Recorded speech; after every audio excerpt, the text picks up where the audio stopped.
a program to address the emotional state of the Muslims in the community and a lot of other places. And so we try to put together something on as quickly as possible. It is an attempt to try to do something. In the meantime, and inshallah, we're going to continue having programs as we go forward. We're going to have another part to this, inshallah, next Sunday at the same time. Today, inshallah, we're going to start off with a Quran recitation. And then after that, we're going to just do a pulse check of everyone, how's everyone doing, and so on. There's a link that's posted on the live stream. It's a Padlet, and you can go over there and just start posting, anonymous. It's all anonymous, so you could post how you're feeling right now, how things have been, and so on. Just kind of pulse check before we get started, inshallah. And then there's going to be a presentation with Basir, inshallah. And then I'll give you more updates, inshallah, as we go. But with that, inshallah, let's get started with the recitation.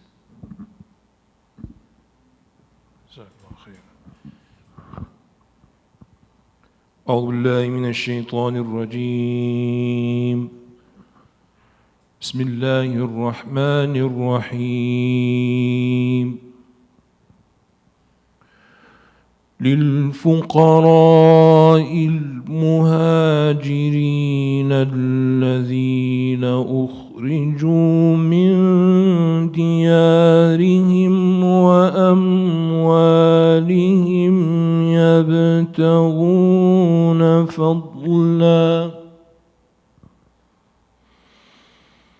يبتغون فضلا من ربهم ورضوانا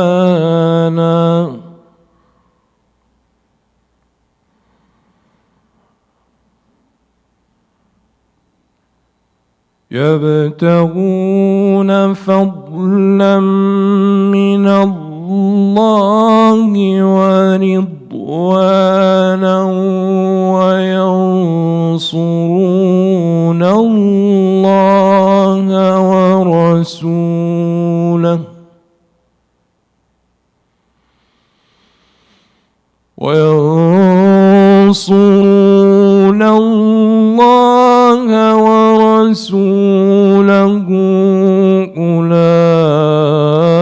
أولئك هم الصادقون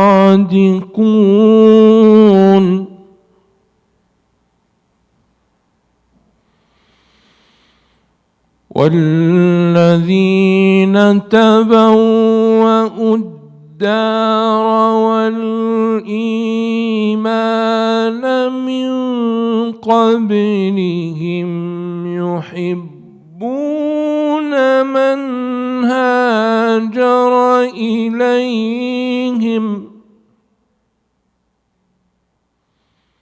يحبون من هاجر إليهم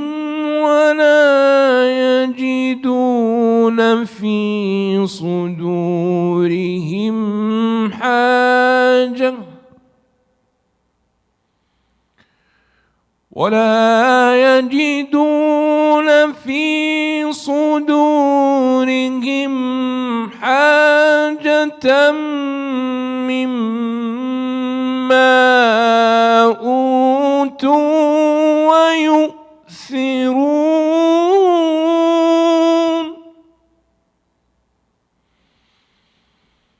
ويؤثرون على أنفسهم ولو كان بهم خصاصة ومن يوق شح نفسه فأولئك هم المفلحون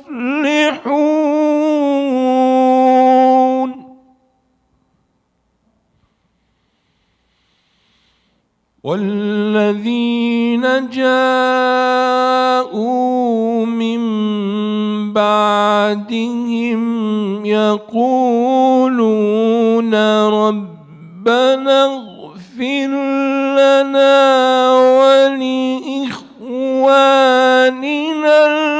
الذين سبقونا بالإيمان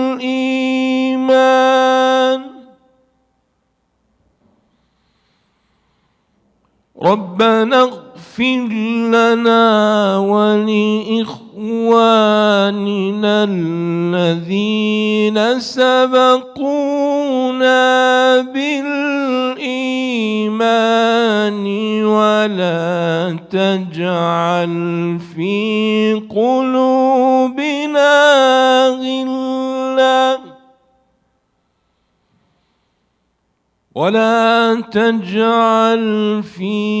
قلوبنا غلا للذين آمنوا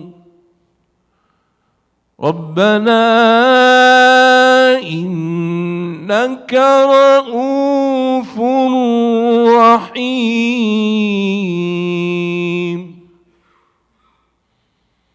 بسم الله الرحمن الرحيم ألم نشرح لك صدرك ووضعنا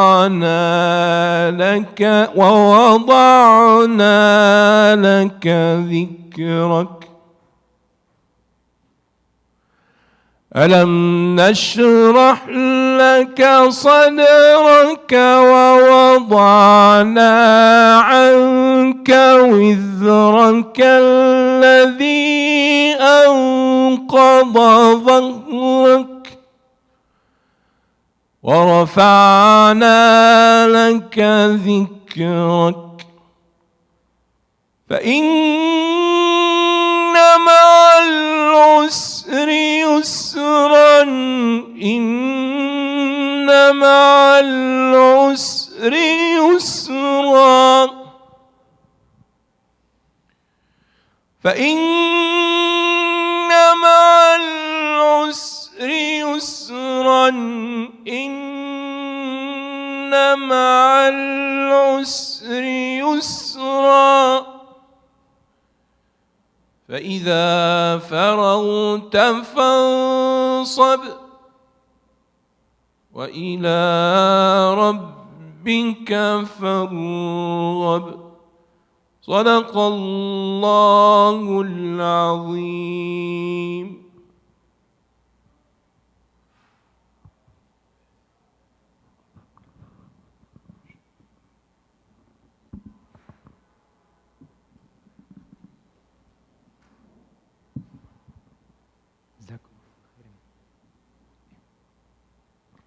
Next thing, before we get started with the presentation, inshallah, if you guys can go, they're going to post a link, and it's also on the live, so you can click on that link. It's a Padlet, just your thoughts, whatever it is that you're feeling, things like that. The idea with this is mostly to help you see what other people are feeling as well, that this is not something that one person is feeling, and this is a shared experience. So we'll give a few minutes for that, inshallah, like 2-3 minutes, just whatever comes to your mind, and then inshallah we'll get started with the presentation.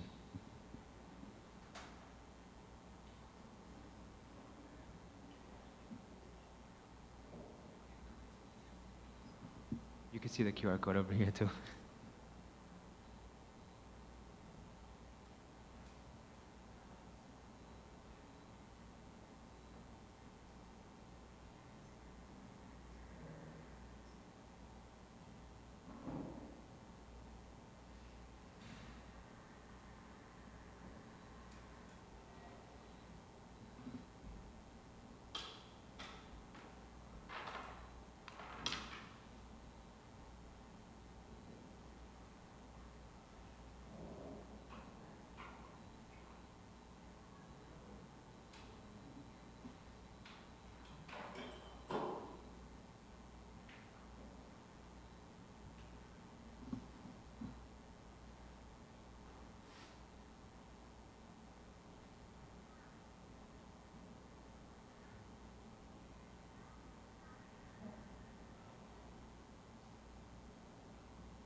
When you finish, you can also scroll through to see what other people are typing.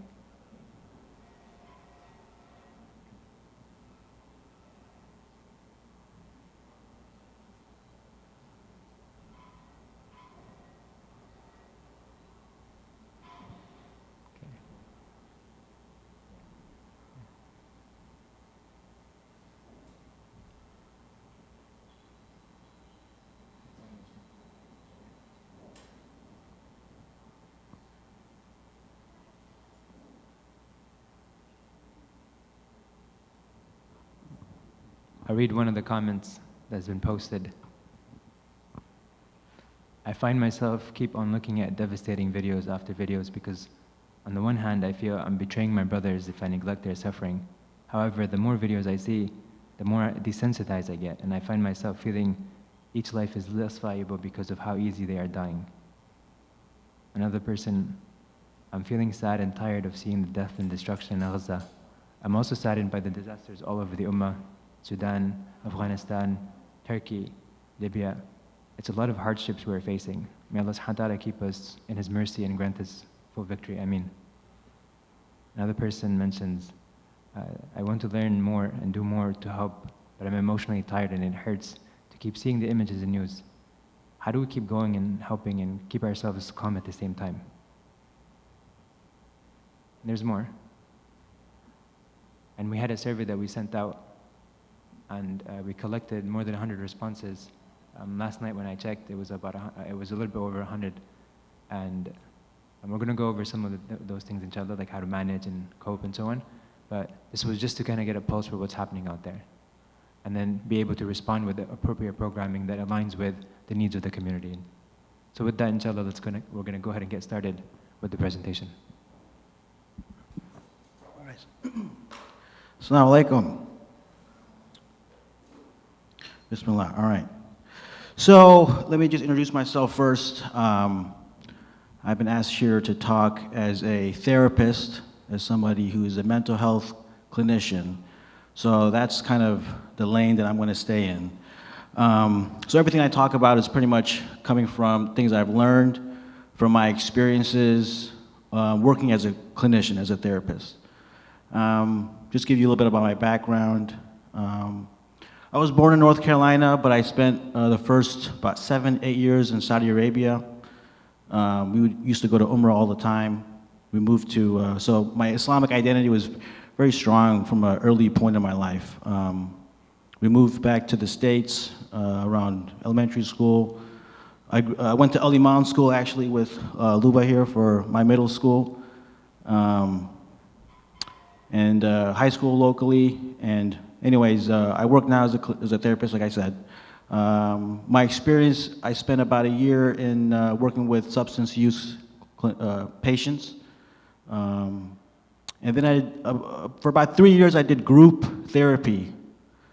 And so group therapy with people who are very, you could call them subacute.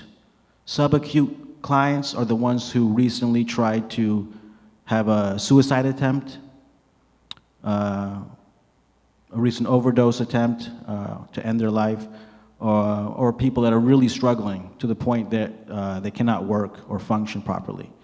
The difference between the clients that I work with and the ones that are in the inpatient hospital is that they're stable enough to communicate, right? So I got to interact with people, and it's a short-term treatment that I would do with them. So in about 3 years, I probably interacted with maybe, I don't know, 1,000 to 2,000 people, I would say.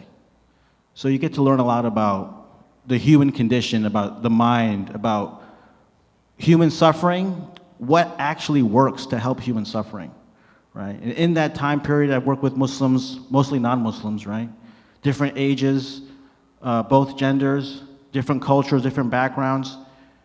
And so a lot of the things that are coming up now for our Muslim community, I've seen outside of our Muslim community.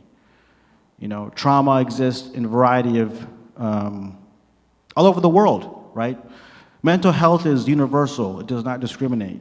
You know, we've had people that I've had in my groups that are physicians, that are top businessmen, people that are struggling to find work, right?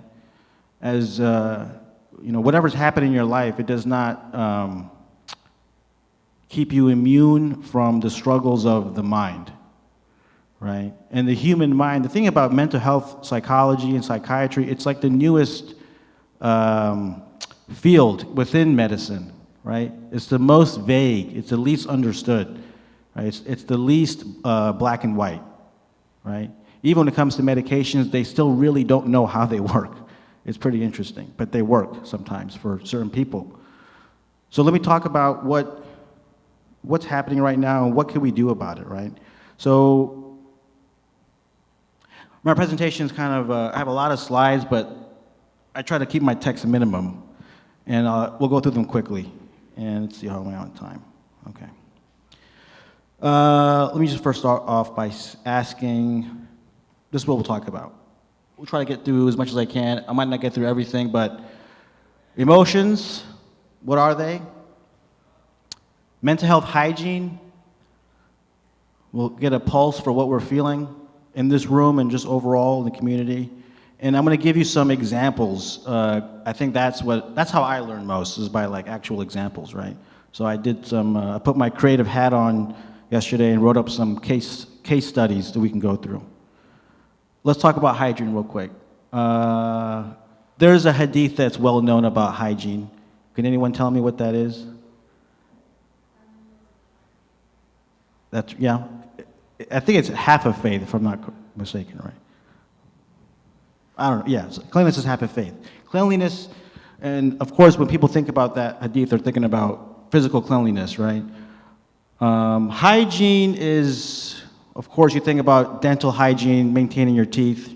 You think about physical hygiene, taking a bath. There's also what you could call mental hygiene, taking care of your mind, right?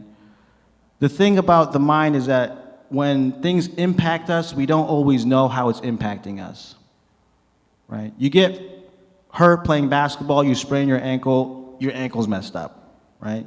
You fall while walking or in a car accident, you break a bone, your bone's broken, right? Imagine seeing, you don't have to imagine because it's actually happening, us people looking at images on social media, people dying, people in physical agony, suffering, deep human suffering, over and over and over again. What does that do to the brain? What does that do to your nervous system, right? People mentioned in the comments earlier that they're getting desensitized to it, right? Getting numb to it. That means that after seeing it the first time, you get a response. You see it 100 times, the nervous system doesn't have that same reaction, right? Or it can have an opposite reaction where it gets overly triggered.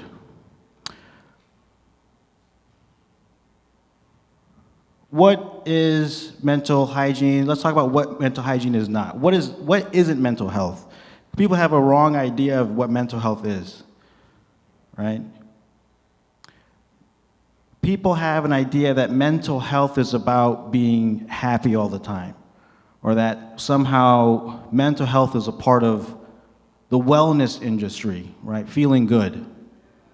But what mental health is not is, it's not about feeling happy all the time or comfortable all the time. It's not about never being anxious, never being sad, never having negative emotions, right? A lot of times, actually right now, there's an issue, I think, with a lot of high schoolers, kids that have been kind of experiencing COVID, or they went through COVID during middle school, and now they're in high school. The threshold can be different than past generations, I think, right? Because they haven't been exposed to being outside, being in school for a long time, right? And a lot of parents come in, because I work with teenagers a lot now, right? Parents come in saying, my kid is anxious and they can't go to school. But anxiety is a part of being human, right? Sadness is a part of being human. Grief is a part of being human. So these are normal human experiences that do not equate to mental health issues, right? So we want to make sure that, you're seeing things on social media, you're hearing things in the news, and it's affecting you, Okay. It's affecting you to the point where it's affecting your sleep. Okay. It's affecting you to the point where your focus is off at work. All right, now we got a little issue here. It's been a couple of weeks now, and you haven't looked at anything, and you still feel off. Your mood is off. You're irritable. Now we're starting to enter into the realm of, all right, now something is wrong in the mind, in that the environment is fine, I'm safe, but my mind still thinks that I'm not safe, right? So mental health is about feeling emotions appropriately, right? You think of somebody who has let's say someone's been in a car accident, and it's a terrifying experience, right? They're terrified the first time they get into a car afterward. That makes sense, right? You were in a car accident. It's a very scary situation. Why wouldn't you be upset, freaking out if you're in a car? It's been 2 years and now you still can't get into a car. Is that fear appropriate? It makes sense. Like we can always validate. That's one thing. I always validate what my clients are feeling, right? Because if you're feeling it, it's your truth. Don't let anyone ever invalidate your feeling, right? But two things that are opposite can be true. What I feel is true because it's my experience, and what I'm feeling might not be appropriate to the situation, right? So addressing this stuff now, right, regarding what's happening in the world and how it's impacting our children and us, the earlier we start to jump on it, the more we prevent it from becoming a problem in the future, right? Our emotions now are appropriate. I mean, when they ask me to talk about mental health right now, I was like, what do you want me to say? Like, it's a problem, you know? Everyone's stressed out. How could you not be stressed? How could you not be angry? I'm sad, I'm confused, right? But I'm also doing things to keep my mind in check so that this doesn't become something that I'm struggling with and that's impacting my life and how I'm functioning, right? Good mental health is about having experiences that are viewed as unexperienced instead of the experience, right? You have an experience, you put it back on the shelf of all of my other experiences. What's the difference between something that's unexperienced versus something becoming the experience? Anyone? You get obsessed with it, it becomes how you view the world, right? So the car accident, for example, I got into a car accident, okay, that happened. I also got into a car like a million other times and nothing ever happened, right? So it was one of many experiences I had. It doesn't define my experience in a car, right? But as soon as I say I got into a car accident, and that's the only thing I can think of when I think of a car or traffic, now that one thing that happened has defined my whole experience, right? So when it comes to this situation, what we don't want to do is to allow this to define our experience, interacting with other people, interacting with the world, right? Viewing all people in one way, black and white thinking. That's really how racism develops, right? That's how xenophobia develops. Good mental health is seeing things as they are, right? Sadness is not, life is sad. Depression is not about sadness. Depression is about seeing things incorrectly, right? My pet cat died. That's sad. My pet cat died, and I'll never get over this. And I'll never have another pet ever again that I'll feel love for. That's a depressed thought, right? Life is hard. That's a sad thought. Life is hard, and it's never going to get better, and I might as well just end it. That's a depressed thought, right? Depression is about seeing things incorrectly, right? Anxiety is normal. An anxiety disorder is when you're seeing things that are not matched up to reality. Right now, with the situation, it's very hard to distinguish between what's appropriate or not appropriate, right? Because the situation is dire. It is a bad situation. right? But as I said, we still have a duty to ourselves, to our families, to our community, to keep our mental health in check, right? Because even if it's a horrible situation, you still have to be able to go to work, right? You still have to be able to attend to your family, attend to your kids, attend to your coworkers, your clients, whatever you do in life, right? What are emotions? Emotions are very complicated, actually. A lot of new studies are coming out about how the way we view emotions are kind of incorrect. And the correct way to view them is to see them more as energy levels and comfort.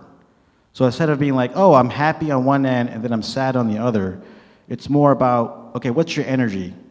And then are you comfortable or uncomfortable, right? So for example, if you're high energy and comfortable, that would be like being at a wedding or something, right? A big high energy party. But you can also have low energy and be comfortable, right? Imagine sitting like on a beach, right? You're relaxing, you're chilling, but you feel good. You can also have low energy and uncomfortableness, right? What would that look like? If I'm low energy and I don't feel comfortable. Awkward conversations, yeah. Depression, right? Like just kind of, I don't feel anything. I feel low energy and I don't feel good. Right? When you're depressed, you don't have energy, right? You can have high energy and be uncomfortable. What is that about? Stress, panic. The images that we're seeing, we're seeing people in like a lot of distress. They have their hands up. I have images in my mind that come up just thinking about it of people losing family members and they're in high distress, high energy because they're running around trying to find resources, but they're not in a good place mentally. What's that? Biases in the news. Yes, I'll actually talk about that in a second. In a little bit, yeah. That to me is probably the most difficult thing because I'm not there, right? But what we see is we see two things. We see the human suffering and then we're being gaslit. And this is what I've been seeing my whole life, man. I remember 9/11. I was actually in the building next door. Brother Izzadeen, the gym teacher, he was on the computer room. We came into the computer room and he was looking on MSN.com, which is not even a website anymore. And he was like, there was an attack in New York. And I was like, what are you talking about? The whole week after that, we had no school. Do you remember that? I don't know if you remember that. Oh, yeah, you left us by then. That's right, yeah. Traitor. But we didn't have school for a whole week because they didn't know if someone was going to come attack the school or something.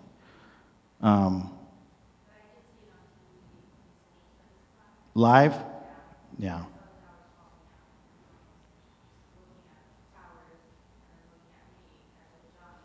Unbelievable.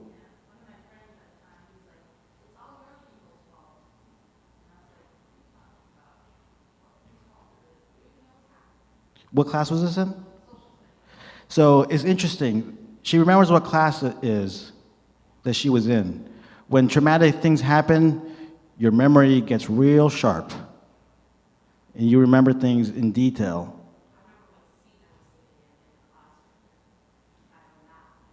Yeah. What class was it? Yeah. Yeah, it was like 9, 10 o'clock or something, yeah.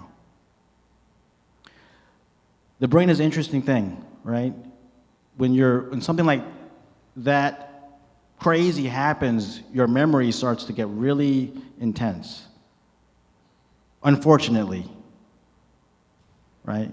And in certain situations, it's pretty new. I mean, that sounds like that's a traumatic experience, right? They're looking at you when they're playing. What?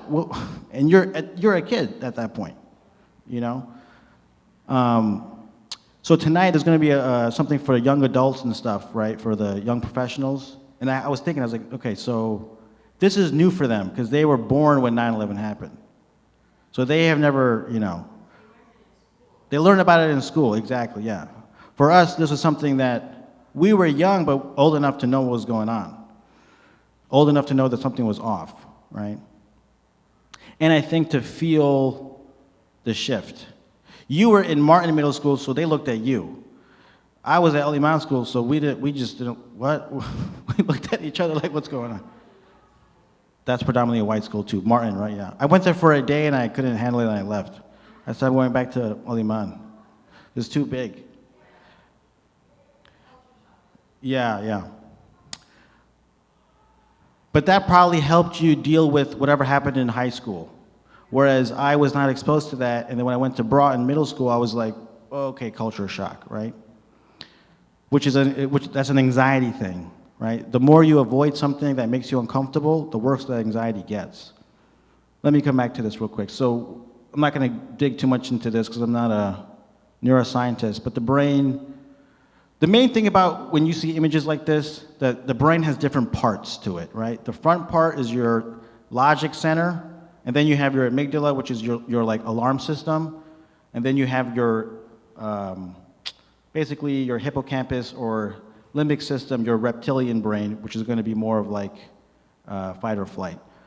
The main thing you need to take away from this is that in moments of crisis, or when you're triggered, all of these parts of your brain are not equally on.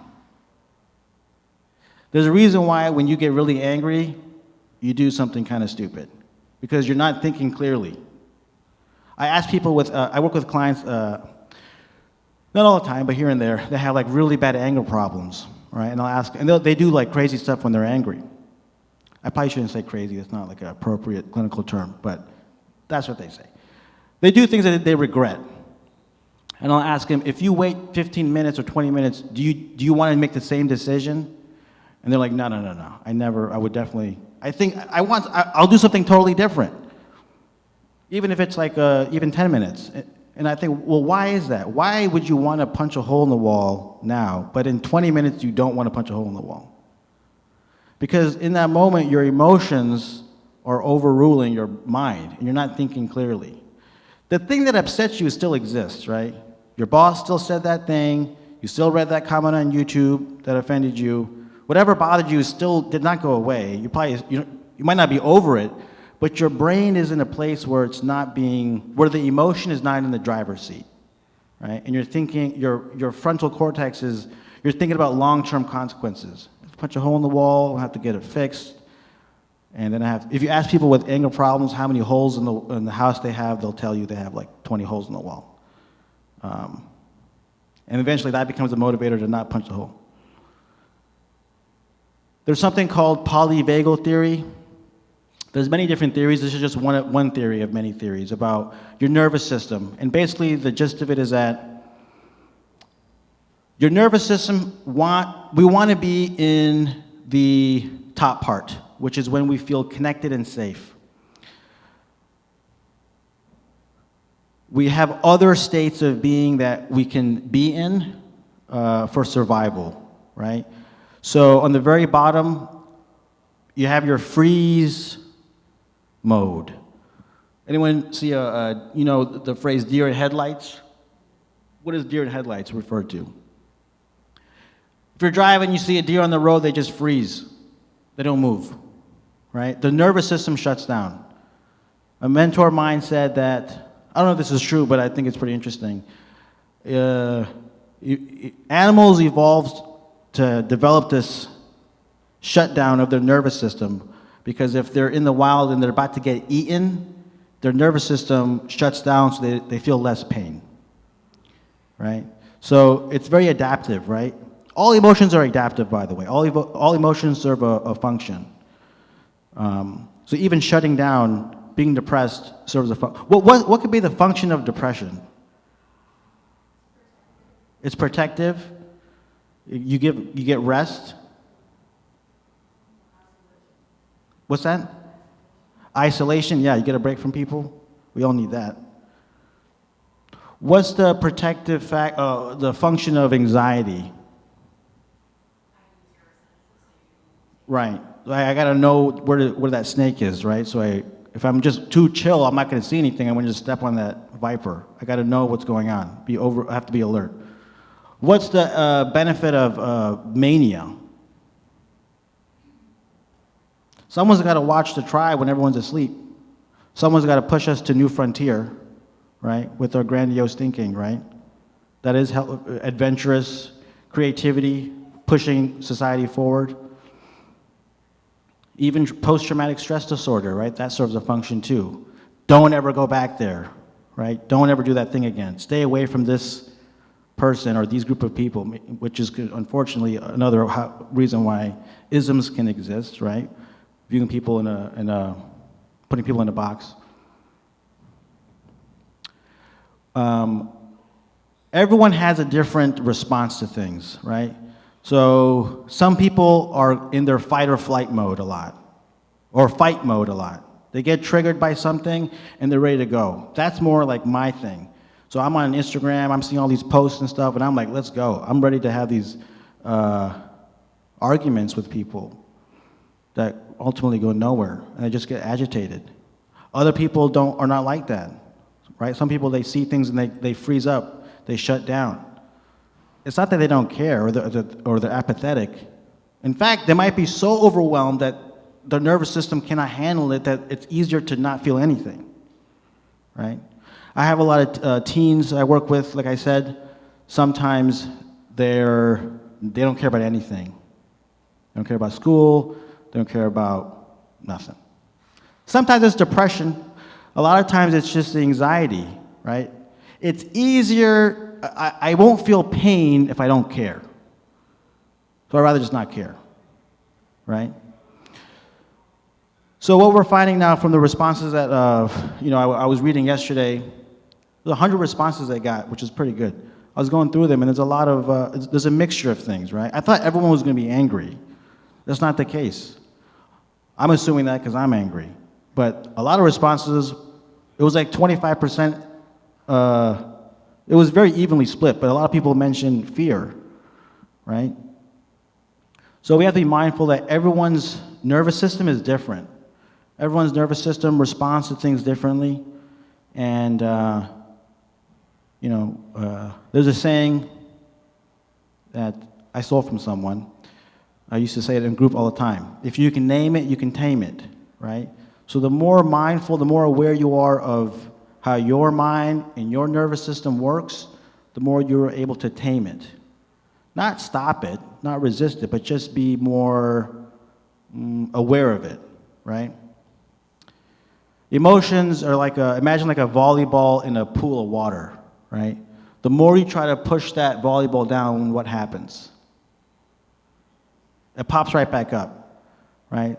So we're not trying to just change our nervous system, how it reacts. We're trying to be mindful of it and kind of push that ball around in the water with our hands, right? Living with it, right? Mental health is not about getting rid of symptoms completely, but learning how to live with them, learning how to manage them, right? Unfortunately, there's no one treatment for depression or anxiety, right? You have to find ways to cope with it, and it sucks.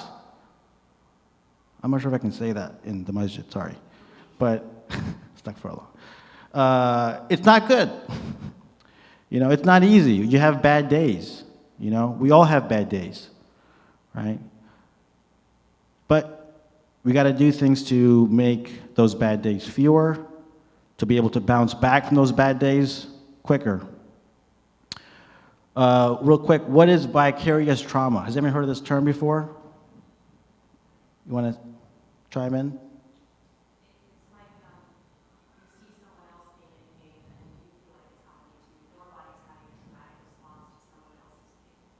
Did everyone hear that? I'll repeat it for the YouTube. You see someone else suffering and you get affected by that. It's almost like secondhand, what's it called? Smoking? Or third hand, whatever it is. The person who's what's happening right now is, you could call it, I would say, vicarious trauma with us, right? We're seeing people, especially the children, that is what really gets me, even in movies, in Hollywood and TV, like when people make things in Hollywood, it's kind of like an unspoken rule that you don't show children dying or any violence towards children. And what? They cut away from it, yeah. As well as to women too. And when there is something like that, there's usually a lot of pushback. So even in Hollywood, they show everything. They don't show that because it's too much for people. They don't even show animals dying in Hollywood. You think they're going to show a dog dying in a Hollywood movie? They'll have so much pushback. People will email and write letters. But here we are as a community looking at it's the most horrible thing, right? To see innocent children. They have no part in this. They're not political. They're just in it. Seeing that affects us, right, in ways that we don't really know. Why? Yeah. Secondary trauma, yeah, that might be the more accurate term for it. Even actually someone talking about their trauma, so we're seeing it, but someone just talking about it, it could be affecting. Why is good mental health hygiene important? It's important because it can prevent mental health from getting worse. So studies say that you can prevent, so if something happens, right? An incident happens, a traumatic thing happens. There's a difference between traumatic and trauma. Anyone know the difference between what's something that's traumatic versus trauma? What I experience can be traumatic. The car accident, right? What happens within me is the trauma, right? So, and what is trauma exactly? How do I explain that? You get into that car accident, 5 years go by, you're driving past the same exit that it happened on, you start sweating, you start getting really sick, you start panicking. That's trauma. Your body's having a response as if that thing is happening again. So, anyone know how long it takes? Well, why would you know this? My mom should know this. How long does it take for something to be diagnosed as PTSD?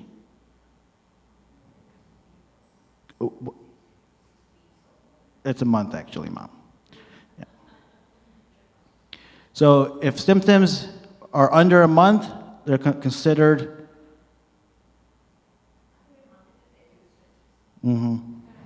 Correct. Yeah. Oh, that's yes, you're right. Yeah. It's a month for PTSD, right? Yeah. No, she said like 3 months or something. Yeah, it's a month. Yeah. So she was wrong. Yeah. Okay. You can verify this. Yeah. Yeah. It's pretty black and white. You're wrong. All right. So if it's under a month, it's something else. But then if your symptoms after that incident are there after a month, then it's considered PTSD. Studies show that you can prevent something from becoming PTSD the sooner you address it, right? So this whole thing about, it's a myth that if I talk about emotions, so sometimes people like in groups, they would want to do EMDR, I want to do EMDR. Everyone wants to heal their trauma, do trauma work. Talking about trauma and traumatic experiences is a dangerous thing. It can open a can of worms, right? But early on, right, the more you're processing things, you get into that car accident, and you're talking about it every day for the next 3 weeks. You're just talking about what happened. You become desensitized to it. It becomes normal. You recognize that it's unexperienced and not the experience, right? So stuff like this is really important right now, right? That people are seeing these things. Remember, these kids are seeing this stuff for the first time. They did not grow up with 9/11. They did not grow up with really any of the wars that we've had. You know, we've had the longest war. They probably were in middle school by the time it ended. Talking about this stuff now with them, processing it, right? Processing the emotions they have with it is what we need to do to prevent it from becoming something that it doesn't need to be. It's good to practice good mental health because for yourself, right? For yourself and for the people you love. You cannot give to others if your cup is empty. You can only pour into someone else when your cup is full. The classic example is when you're in the airplane, they show you like how to do the mask thing. What do they show? You put your mask on first, and then you do it to the baby. You can't save the person next to you if you're not taking care of yourself, right? For those of the parents, they always ask about, oh, what about my kid? How do I take care of my kid? You got to take care of yourself first. Do both, right? But don't neglect yourself. I don't know what the order should be, but just don't forget yourself. What is good mental health hygiene? This is just what I came up with. I just made these 3 things, just to keep it simple. Understanding your emotions, coping with your emotions, and self-care, right? Self-care I'll talk about that later, but it's to reduce your vulnerability, right? But in order to have good mental health hygiene, you got to know what you're working with, right? You have to understand your feelings. You have to understand how emotions show up for you, right? So I'll ask clients, like, when you feel, what is anger? What is that? What do you mean by that? Like, what's showing up in your body? Oh, I get really tense and my chest gets tight and it starts to breathe really heavy, right? What happens when you're feeling sad or depressed? What's happening in your body? I just feel like nothing. I feel no energy. I feel my thoughts start to change maybe, right? What are some emotion myths? How am I on time, by the way? Am I okay on time? Okay. Let me go to my case study, because I spent a lot of time writing these, so I want to just go through them. The more we understand our emotions, the less power they have over us. I used to tell clients, you don't want your emotions, imagine your emotions are like a reckless teenager. You don't want them driving the car. You can't put them in the trunk because that's illegal. Don't do that. You want them riding in the back seat. You drive, they can sit with you, right? You live with them. You don't suppress them, because that causes problems too, right? That's a problem that men have. Women are a lot better at talking about feelings. Men do not know how to talk about feelings unless it's anger. Then all of a sudden, all these emotions come out. Where was all that emotion when you felt sad? Challenges of being Muslim right now. This is just a list I came up with. I don't know. I'm sure there's more things. Oppression, discrimination, racism, gaslighting, invalidation, verbal abuse, hate speech, exposure to violence, and so forth. There's a lot of stuff, right? The list goes on. What gets me most, everyone's different, but what gets me most is the manipulation and the gaslighting and the media, right? They be telling them lies, man. They be lying to us, all types of stuff. And we see it, and we're like, wait, we just saw that happen. You just bombed the hospital, and then what are you talking about? Right? What does gaslighting mean? And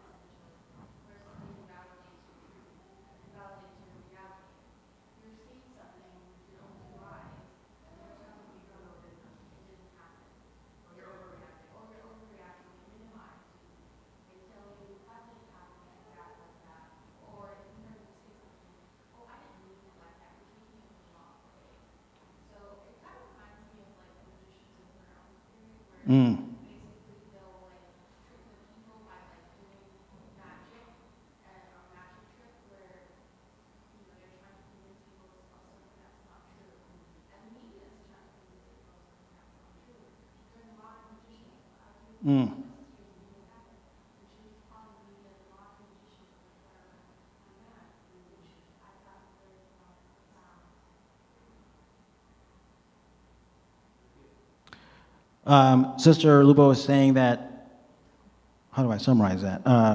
The media is like the modern magicians of Egypt. Deceptive, and the thing that was frustrating about that is that you see behind the curtain, you see the lies, and then you see all the audience buying into it. You're like, no, wait a minute, and they think you're crazy, right?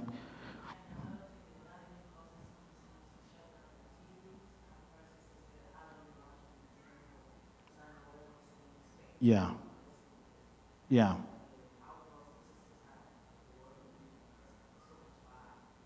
Yeah, people are avoiding to, now on one hand, I would probably say, you know what, like, you have to limit your exposure to things. If it's causing you to suffer, you know, it's painful to watch that, right? It's really painful to just kind of be witnessing this and feeling the frustration of that, right? I mean, 5 minutes, 10 minutes, but every day, every day, every day.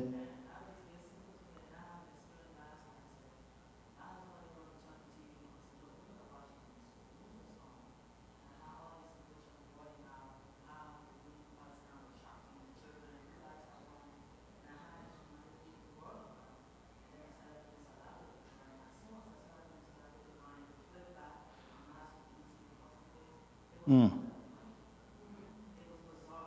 Yeah.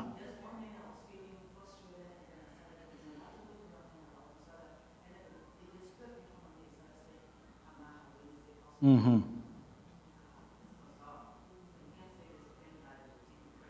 Yeah. Yeah. You know, these days it's harder to, it's easier to say you don't believe in God than to say you believe in God. You believe in Allah, right? But for people that know, no. Let me go to my little case study here. So these are not people from the community. These are just stock photos. I thought they probably could be in the community. Ahmed versus Zade. All right, I'm going to give 2 case studies, okay? So there's 2 examples, right, just to kind of help decipher the difference between healthy coping skills and unhealthy. These are all stories I just made up. Ahmed is a computer engineer. He's a hard-working family man who is normally very laid back. This week, Ahmed's manager asked him if he could take on a new project. Ahmed was already behind his work, but felt uncomfortable saying no. So he accepts to do the project. He worked extended hours all week, which made his wife frustrated because he came home late every night. When he did get home from work, he spent his time watching videos from Palestine on WhatsApp. Despite getting triggered and enraged, he kept reading and kept watching. It started to affect his sleep as he began having nightmares and started having difficulty concentrating at work. His manager asked him if he needed assistance with the project. He declined, although he probably could have used some help. Despite putting in extra hours, he was not able to meet the project deadline. And he was flagged by his manager. While eating lunch in the cafeteria, he overhears some coworkers talking about the Gaza conflict. He overhears them making insensitive comments that he finds offensive. He gets angry and he starts inserting himself into the conversation. It gets heated, and despite making some pretty good, strong points, it takes a major toll on Ahmed's focus for the day. Later on, he gets an email saying that he is scheduled to have a meeting with his corporate bosses next week due to the concern about his productivity. He gets a second email from HR wanting to discuss a recent complaint made against him because of the cafeteria argument. Ahmed finds himself feeling angry and hopeless. When Ahmed gets home, he is irritable and he starts yelling at his kids about their messy rooms. He quickly gets frustrated and leaves. Both his kids and wife are confused, not sure what is happening or what to do. They go to sleep worried. No one really talks about what happened. Ahmed's kids start to believe their dad has a temper, and they avoid opening up to him.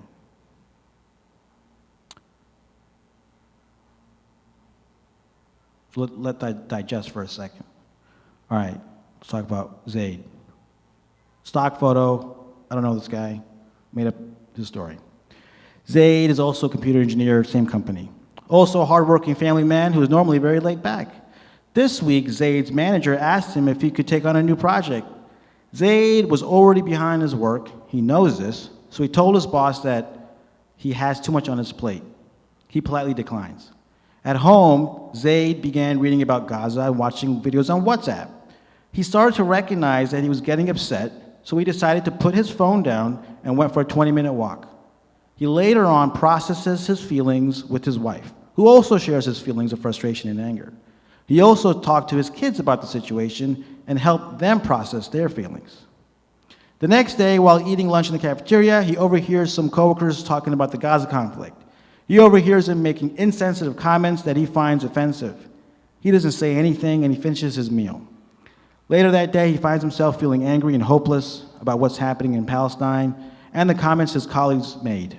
He goes to the bathroom and uses cold water to do wudu, which instantly calms his body down. He spends extra time in his prayer. His nervous system starts to feel more relaxed. He decides to respond to his coworkers' insensitive comments by talking to HR. They're empathetic and recommend he take the rest of the day off. He spends the rest of the day relaxing, catching up on errands. He lets out some aggression by exercising and venting to a friend. The next day, Zade writes a letter to his local congressman. And goes back to work. Still uneasy, but able to focus and finish his job. So two similar situations, different approaches. Now, I'm not here to say which one is bad or worse. Especially with the cafeteria thing, I don't know what to do. I never tell clients what to do. I would never say, you should have said something or you shouldn't have said something. My job is just to ask them what it meant to them. What did it feel like to not say something? How did it feel to say something? Was it worth it for you? Did you feel satisfied with it? And to let them make the decision, because I don't have the answers, right?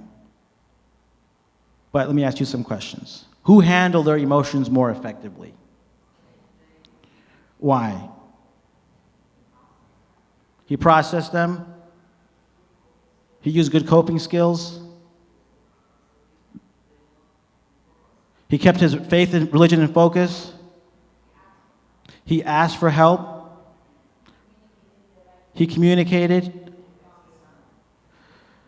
Yeah, as far as a congressman, I don't know anything about politics, but I assume that was probably a more effective thing.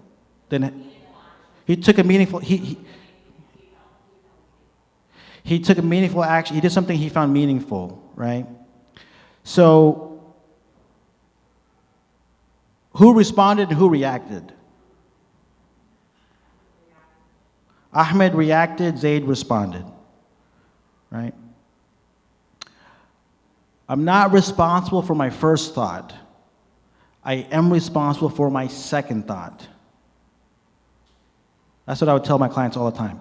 I'm not responsible for my first thought. I am responsible for my second thought. Meaning that first impulse, hey, you can't control that. That first moment of when you just feel emotion, you want to lash out, that's not going to stop happening if you force it to. You can't stop. I mean, we all get that.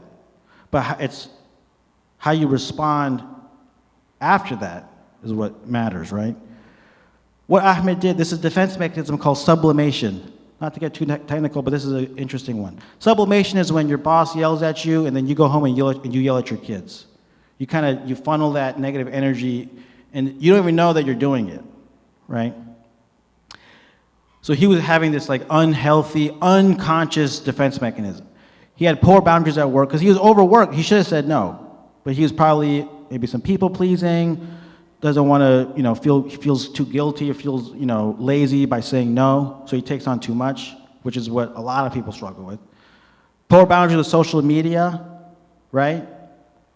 He watched, but he didn't have to keep watching, especially after he was like, okay, I'm getting, like you, sister, you mentioned like you recognized that you were feeling, so you were mindful of your emotions and you took a quick time out, right? He was passive aggressive, meaning that, it was coming out in the wrong places. He reacts with emotion. He was repressing his true emotions, right, with the people that mattered, right, with his wife and kids. That's when he could have just processed what he was feeling with them. It would help him, and it would mean something to his spouse. It's a gift to process things with someone. Like, you benefit talking to them. It's also an honor for them to receive your emotion, right? Because they're letting their guard down and they're being a real human in front of you, And he does show emotion, but it's only anger. This other guy, he set boundaries at work, he set boundaries with social media. We're not saying don't look at social media, we're just saying to limit it, to know when you need a break. He went outside. Cold water is a really good coping skill to regulate your nervous system. Prayer. Even for non-Muslims, to be honest, I would do like a crisis safety plan with people. It's like 97%, 98% non-Muslims. A lot of people put prayer down, you know. Even if they're not religious, you know, it helps a lot of people.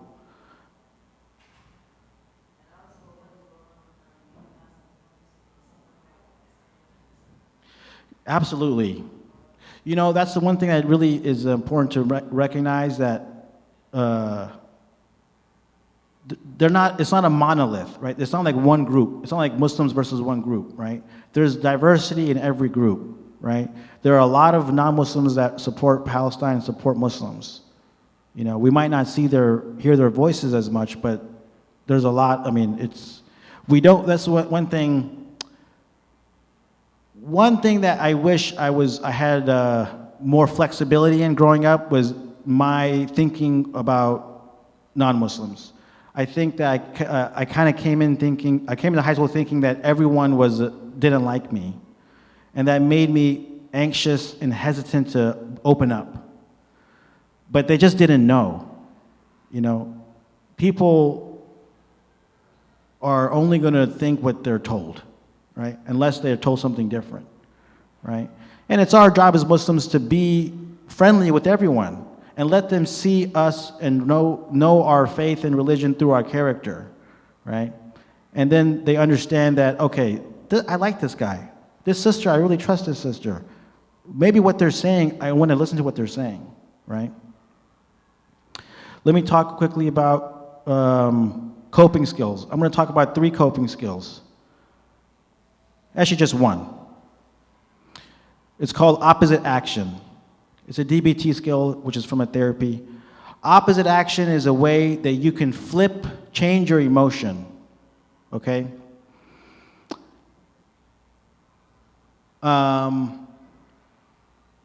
Why change your emotion? You want to change your emotion so that your emotion's under control. Let me actually come back to this. I want to actually give another example real quick. Let me just skip this 1 second.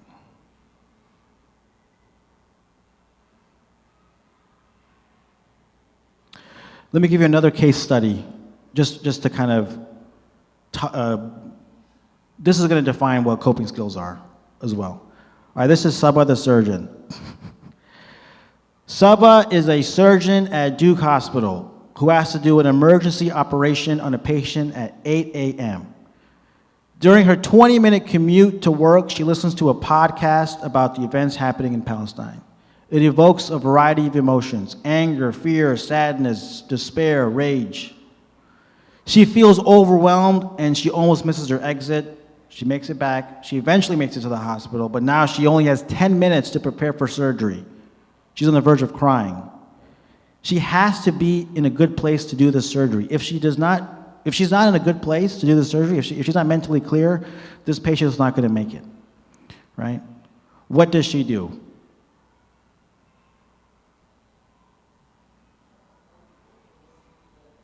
That's already done with. She has 10 minutes to get ready for this. How does she get her mind in a good place?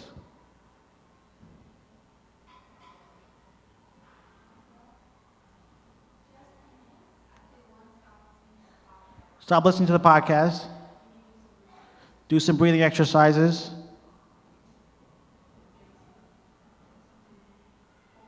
Drink some cold water.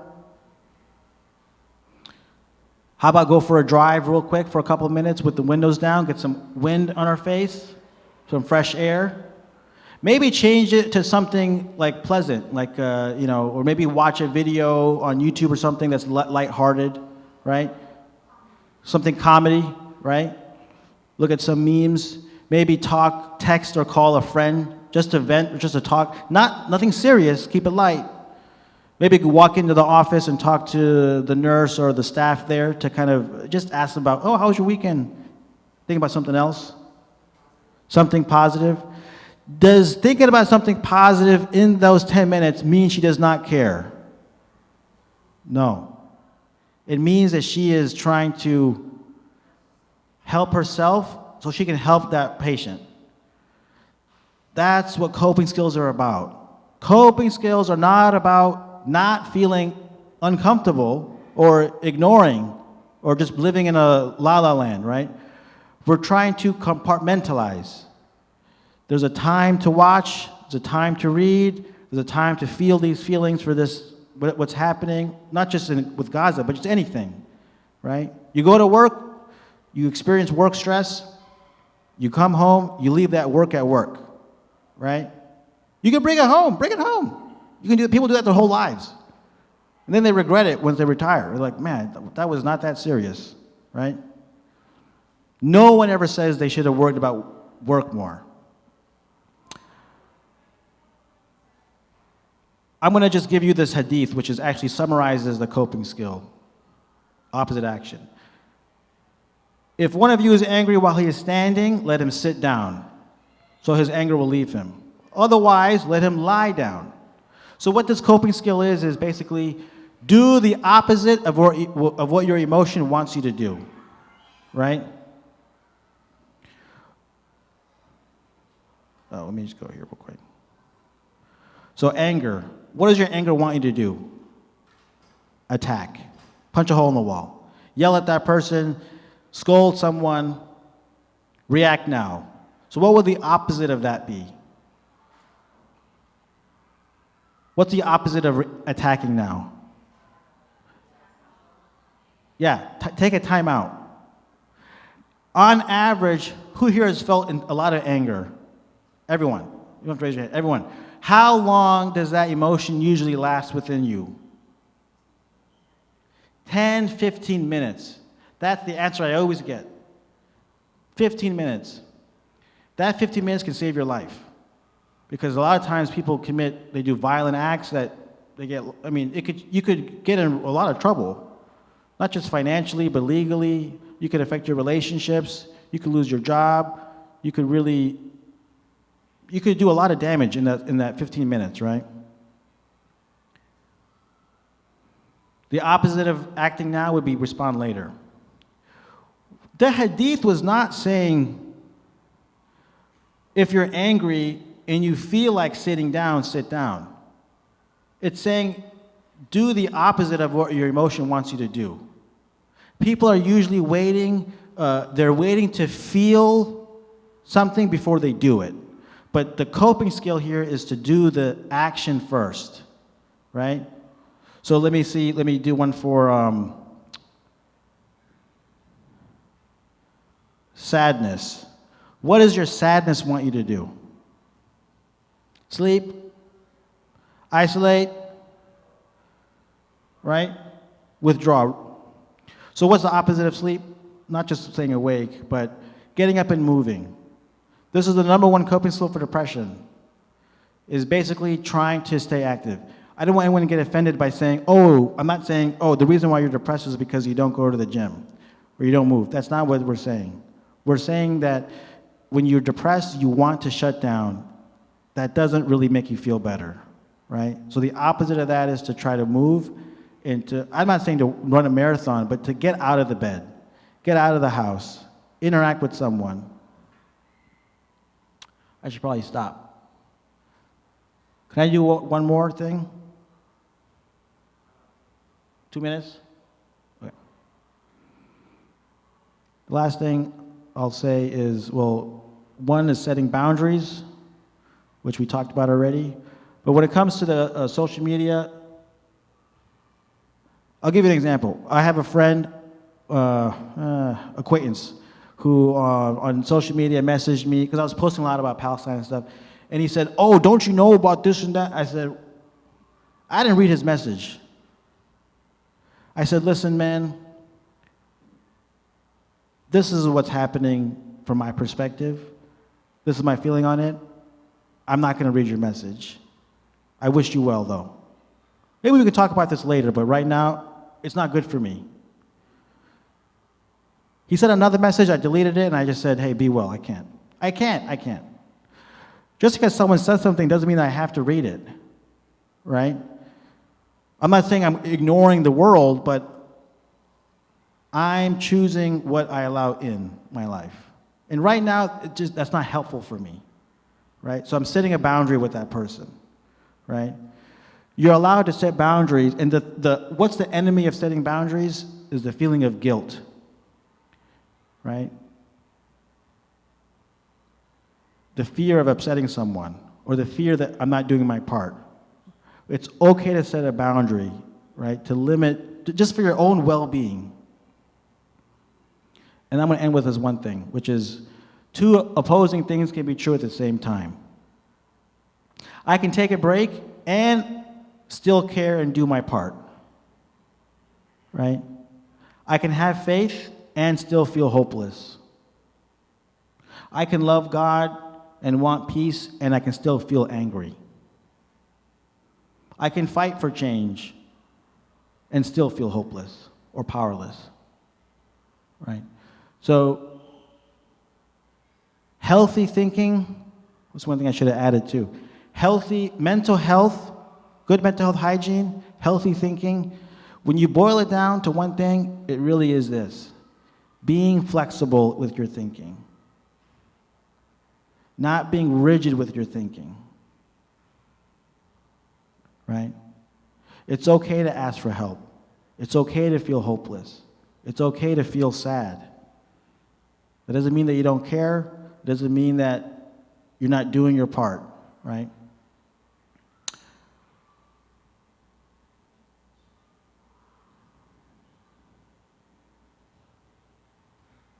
Mine is probably so mad at me right now.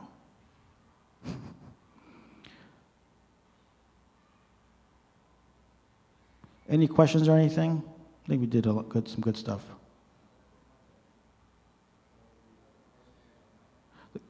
The questionnaire is online? Oh, the Q&A form's online. Okay. All right, closing comments. What can I say? I mean, I think what Mahan said last night to me that made me feel a lot better was that, like, this is just the beginning of, like, what we're trying to do. Right, Mahan? Yeah. So there's a lot of pressure. I'm like, how do I solve the Palestine conflict in one presentation? Or the mental health, how to cope with the mental health? I cannot do that. And it's like, okay, you know,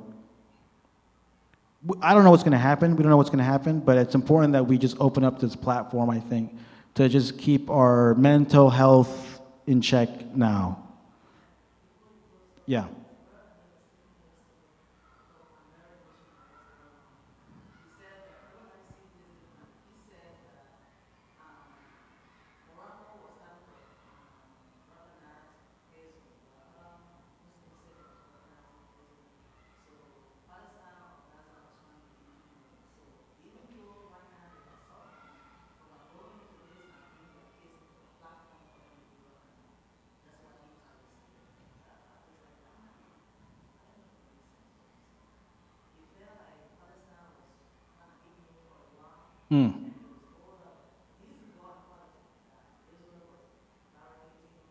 Yeah. This time feels different.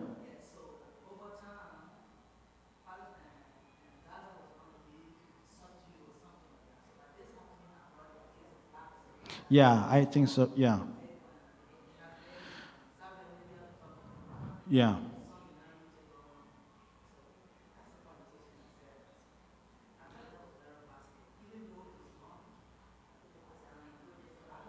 Yeah.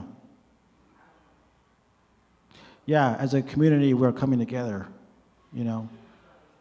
And, you know, one thing I find a lot of pride in our community is that we're really standing up for what we believe in. And I think that that's a lot, the young generation right now, they're really outspoken. And with social media, with 9/11 happened, we didn't have social media. It was what you saw on TV was it. But now you have TV, and then you have social media, and that's just a machine of its own. It's its own world, and you cannot stop it. And the truth is gonna come out eventually. It always does, you know. Anyways, okay, thank you guys, Jazakallah. Hope this was helpful. Mahin, I'm stopping. Assalamu alaikum.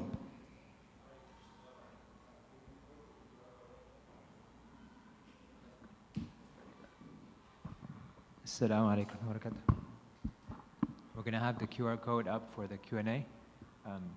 We're not going to be able to answer every question, but inshallah, we want to make sure that we have a compilation of all the questions that are coming in. And inshallah, as we go in the next few days, we're going to start addressing them, inshallah.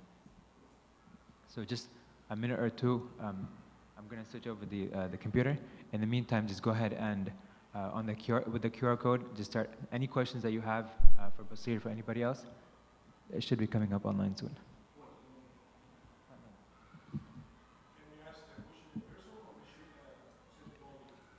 You can ask in person if, but I want to make sure that all the questions are documented. Yeah. So this is a different QR code from the first one. This one specifically is referring to the Q&A form.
We're going to take just another minute, and then we're going to do an activity really quick, inshallah.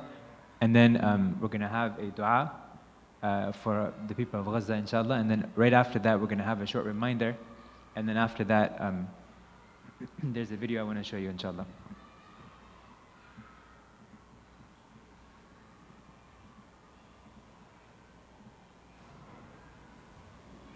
We're switching gears a little bit. We just wanted to start off by just focusing on emotions, understand how to process emotions, give just an introduction to how to cope with emotions and so on. And then inshallah, as we go forward, we're going to provide more.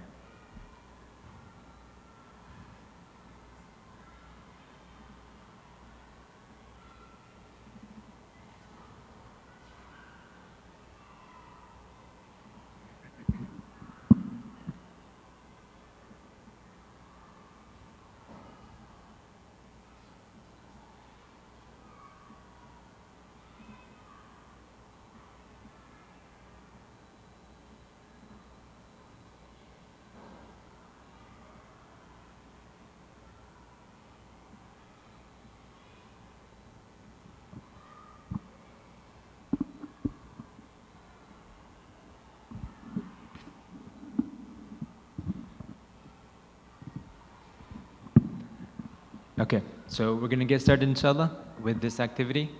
I want you to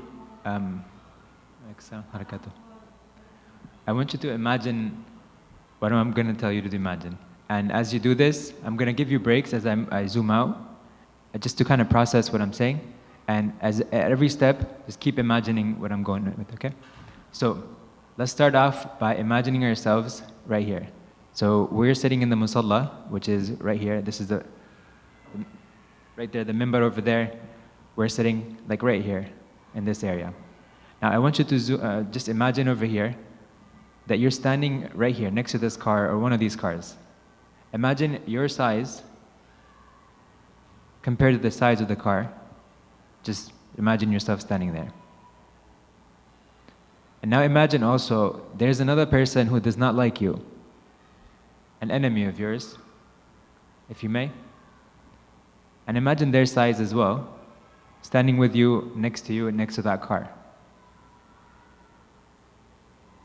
Imagine your size compared to the size of everything that's around you in just this view right here.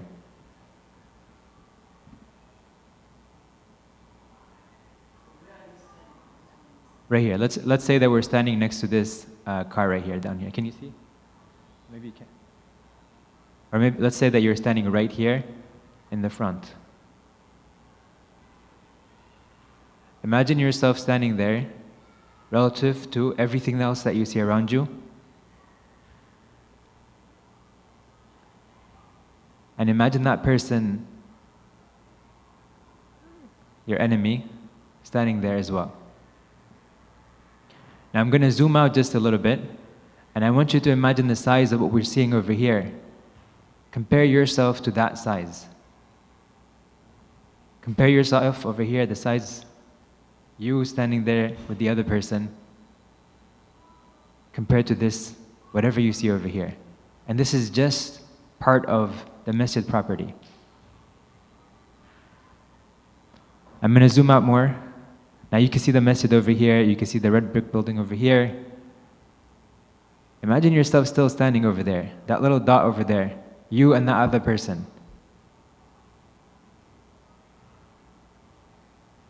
Now imagine you standing there where the masjid is a dot now. Standing there, you and the other person, compare yourself to that size around you. Whatever we see over here, this is just neighborhood over here. Now that neighborhood becomes a dot. Your size compared to what you see in this picture over here. This area right here is where the state fairgrounds is. Just imagine your size compared to another person's size compared to everything that's around you or in this picture right here. I zoom out a little bit more. This is Cary. This is Raleigh. This is where we're at still, the red marker. Imagine your size, the size of your neighborhood, compared to this area right here. We're not even covering most of North Carolina yet. As you imagine your size and the size of your enemy compared to everything around you, think about what you're feeling. Think about the insignificance in terms of size. Now we're going to zoom out a little bit more. You can see the triangle area and a little bit more. Keep imagining yourself relative to that space. That person trying to harm you, and you standing over there. Now you can see the continental US right here. Our city, the entire triangle area, is not even a dot in here. Imagine your size and that size of that person compared to everything that you see over here. And now we can see North America and South America. Imagine your size and the size of that person relative to this entire thing right here. As you keep imagining that, I'm going to zoom out a little bit more. I don't know if it lets me. I think it's done letting me zoom out. Imagine that person, that entire state is a tiny little thing compared to what you see over here. Think about how much of this screen is this little area occupying. And that's the entire state of North Carolina. This United States right here, the entire country, is not even half this map right here, this picture right here. If I put it right here, you can see it's just a corner right here. Even if you take all of South America together, and you take all of Africa together, and you take the entire Middle East together, it still does not occupy this space right here. Even if the entirety of mankind was put together, they would not be able to match this space right here. They would not be able to occupy this space right here. As you imagine yourself and that person relative to everything that you see around here, I want to show you something else.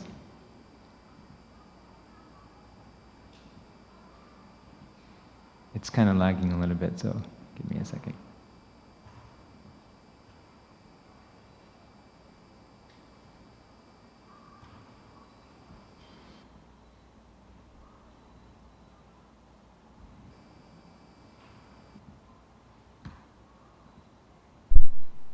All right, give me a second.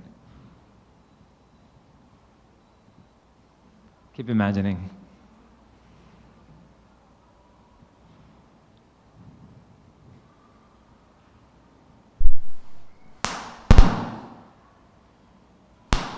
All right. I don't know what's happening.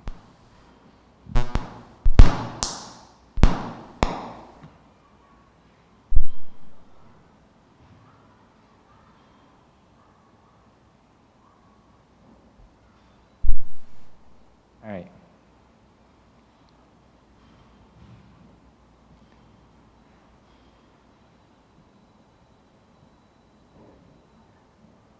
Imagine a tiny little Earth. Imagine a tiny little Earth compared to the entire solar system. It's coming. He's showing me another picture. That was his background. It's coming. A tiny little Earth compared to the entire solar system. Now imagine that one person or the entirety of mankind trying to harm you, compared to this right here.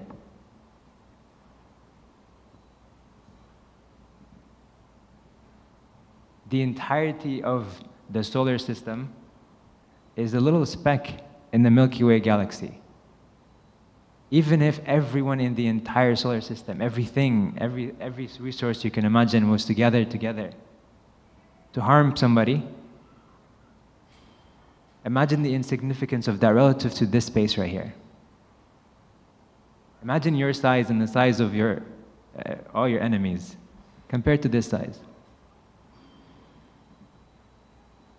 Now, this space right here, the Milky Way galaxy, and that sun, our sun is a very little tiny speck in there, and the sun is a lot bigger than the Earth, many times bigger than the Earth. That sun is insignificant in this picture. And this whole galaxy over here, within which our sun, our solar system is insignificant in this cluster of or this local group of galaxies. Multiple galaxies all over here, and our entire galaxy is a speck in there. Now imagine yourself and that person in this space right here. And it's going to become increasingly difficult to imagine, but I want you to just go with the exercise. This entire group over here, all these galaxies, are insignificant in this. This is the local group. They call it the local group. All these galaxies put together, and that's right there, that tiny little speck. That right there, in this space. Imagine yourself there, that insignificant person, but also imagine every enemy that you could imagine gathering together. What is the significance of that compared to all of this space right here?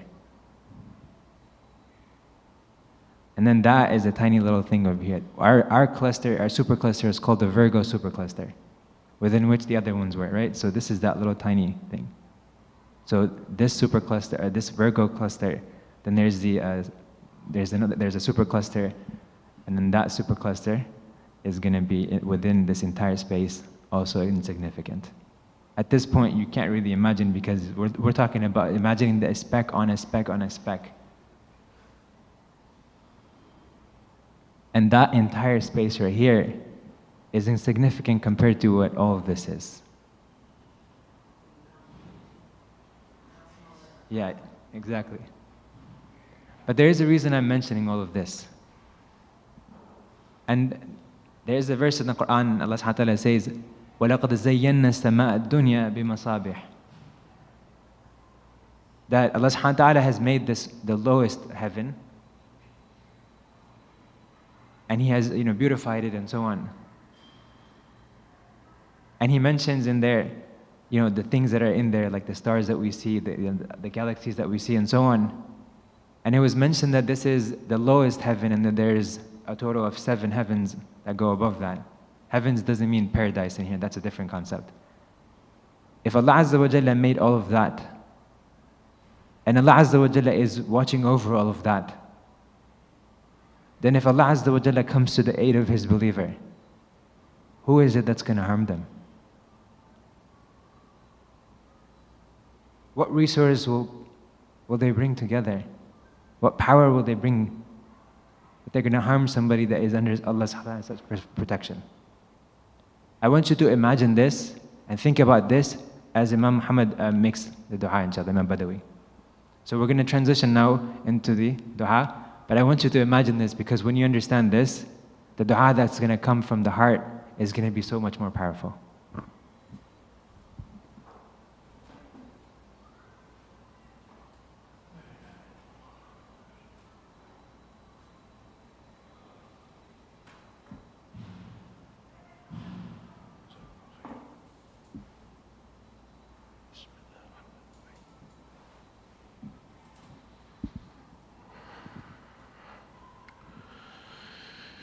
Allahumma inni da'in fa'aminu, inshallah ta'ala. I make dua and ask Allah subhanahu wa ta'ala to accept from all of us. Allahumma ameen. Oh, Ya Allah, the one who created heaven and created earth and created us in between. We gathered here to raise our hands to alleviate the suffering from the humanity. We ask Allah subhanahu wa ta'ala to bring peace in our heart, to bring tranquility to our minds. Allahumma ameen. اللهم اغفر لنا وارحمنا وعافنا واعف عنا اللهم انصرنا على من عادانا وعلى من ظلمنا ربنا هيئ لنا من أمرنا رشدا واجعلنا من عبادك الصالحين السعداء اللهم انصر الإسلام والمسلمين في كل مكان اللهم ثبت أقدامنا على الأرض يا رب العالمين وثبت أقدامنا على دينك يا رب العالمين اللهم لا تغتالنا من تحتنا ونعوذ بعظمتك أن تحفظنا من بين أيدينا ومن خلفنا وعن أيماننا وعن شمائلنا ربنا تقبل منا إنك أنت السميع العليم وتب علينا يا مولانا إنك أنت التواب الرحيم اللهم اغفر لمن رحل عنا من المسلمين اللهم تقبل شهداءنا في الجنة يا رب العالمين اللهم إنا نخوض في صراعات في أمتنا فاقض هذه الصراعات برحمتك يا أرحم الراحمين اللهم انزع الفتنة من بيننا وبين إخواننا يا رب العالمين اللهم وحد قلوبنا على صفك يا رب العالمين اللهم وحد ألسنتنا على كلمتك يا رب العالمين اللهم ألف بين ولاة أمورنا برحمتك يا أرحم الراحمين اللهم أرنا الحق حقا وارزقنا اتباعه وأرنا الباطل باطلا وارزقنا اجتنابه ربنا هيئ لنا من أمرنا رشدا ربنا آتنا في الدنيا حسنة وفي الآخرة حسنة وقنا عذاب النار اللهم اشف صدورنا وصدور المؤمنين اللهم اشف صدورنا وصدور المؤمنين اللهم اشف صدورنا وصدور المؤمنين اللهم ارحمنا وارحم موتى المسلمين وعافنا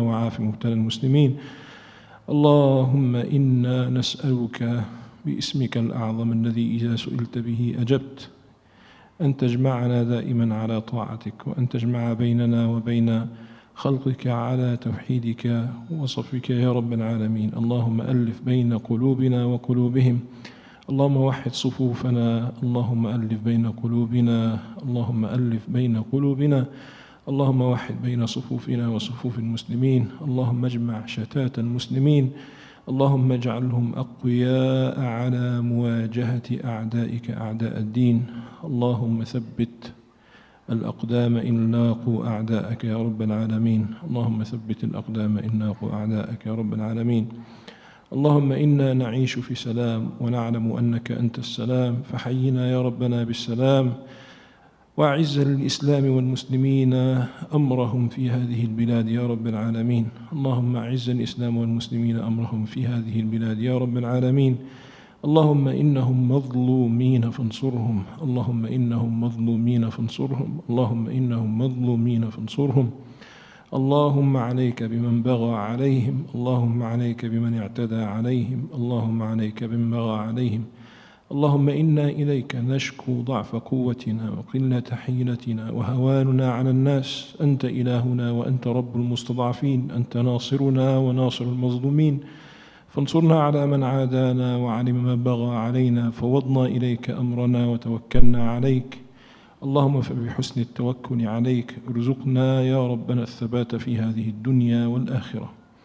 O Allah, grant us steadfastness in this life, Allahumma ameen. O Allah, grant us heal in this life, Allahumma ameen. O Allah, grant us tranquility in our hearts and tranquility in our tongue, Allahumma ameen. O Allah, grant us peace from you because you are the peace. O Allah, have mercy upon all those who passed away. O Allah, have forgiveness upon those who struggle in Rabbil Alameen. O Allah, show us the truth as the truth so we can follow, and show us the untruth and falsehood as falsehood so we can avoid.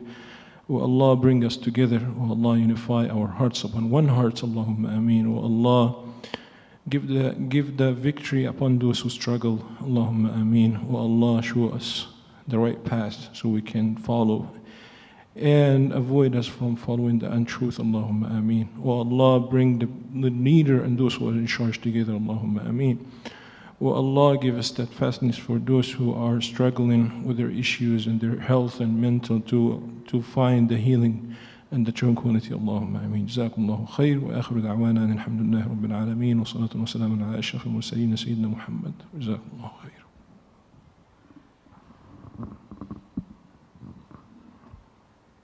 So inshallah, we're going to transition over. I'm going to give a short talk, and then after that, we're going to just check how everyone's doing. And then after that, if you have any questions, we'll address any questions. And then inshallah, we'll conclude with a video, just like a sneak peek about what's going to be coming up next weekend, focusing on responsible advocacy and making sure that you understand some ways to navigate whatever context that you're living in, whether it's school, whether it's workspace, whatever all those, whatever situation you might be in. Some tips and advice on how to navigate those, inshallah. And then inshallah, we'll go ahead and conclude. So, do you guys want to take a break now, or do you want to take a break now? Okay, we'll take a break now, and then we'll start with the talk, inshallah. So let's take a couple minutes, and then we'll reconvene, inshallah. So people on live stream, let's put up the QR code for them, inshallah. How long do you need? Sure, 10 minutes. Okay, we'll do a 10-minute break then, inshallah.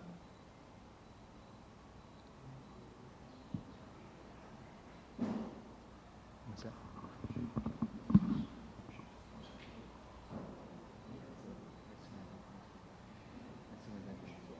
I'll try to make it.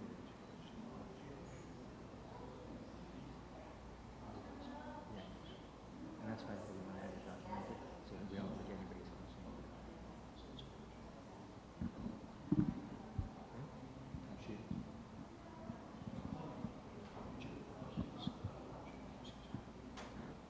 Yeah, so we're documenting all the questions. So whatever questions that you have, even if you're going to be, if we end up having the questions over here, inshallah, even then, just make sure you document them, because we want to make sure we compile all the questions that are coming in, and over the next couple of days, even if we don't get to them today, we're going to try to answer them, inshallah.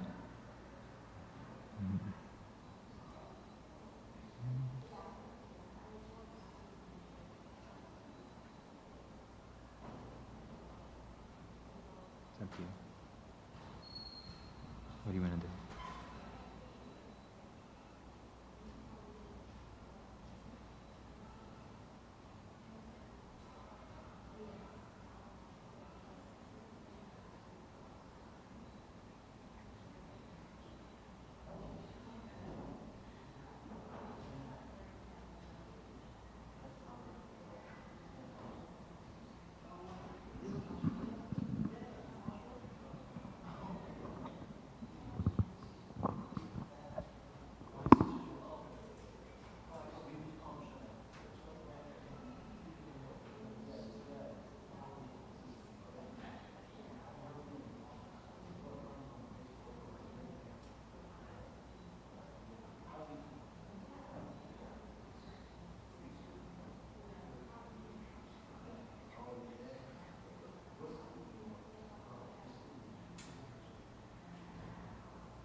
Assalamu alaikum wa rahmatullahi wa barakatuh.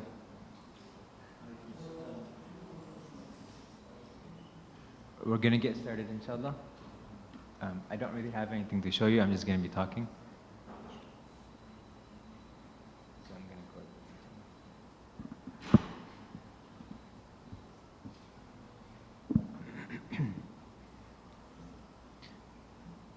to go. Alhamdulillahi Rabbil Alameen.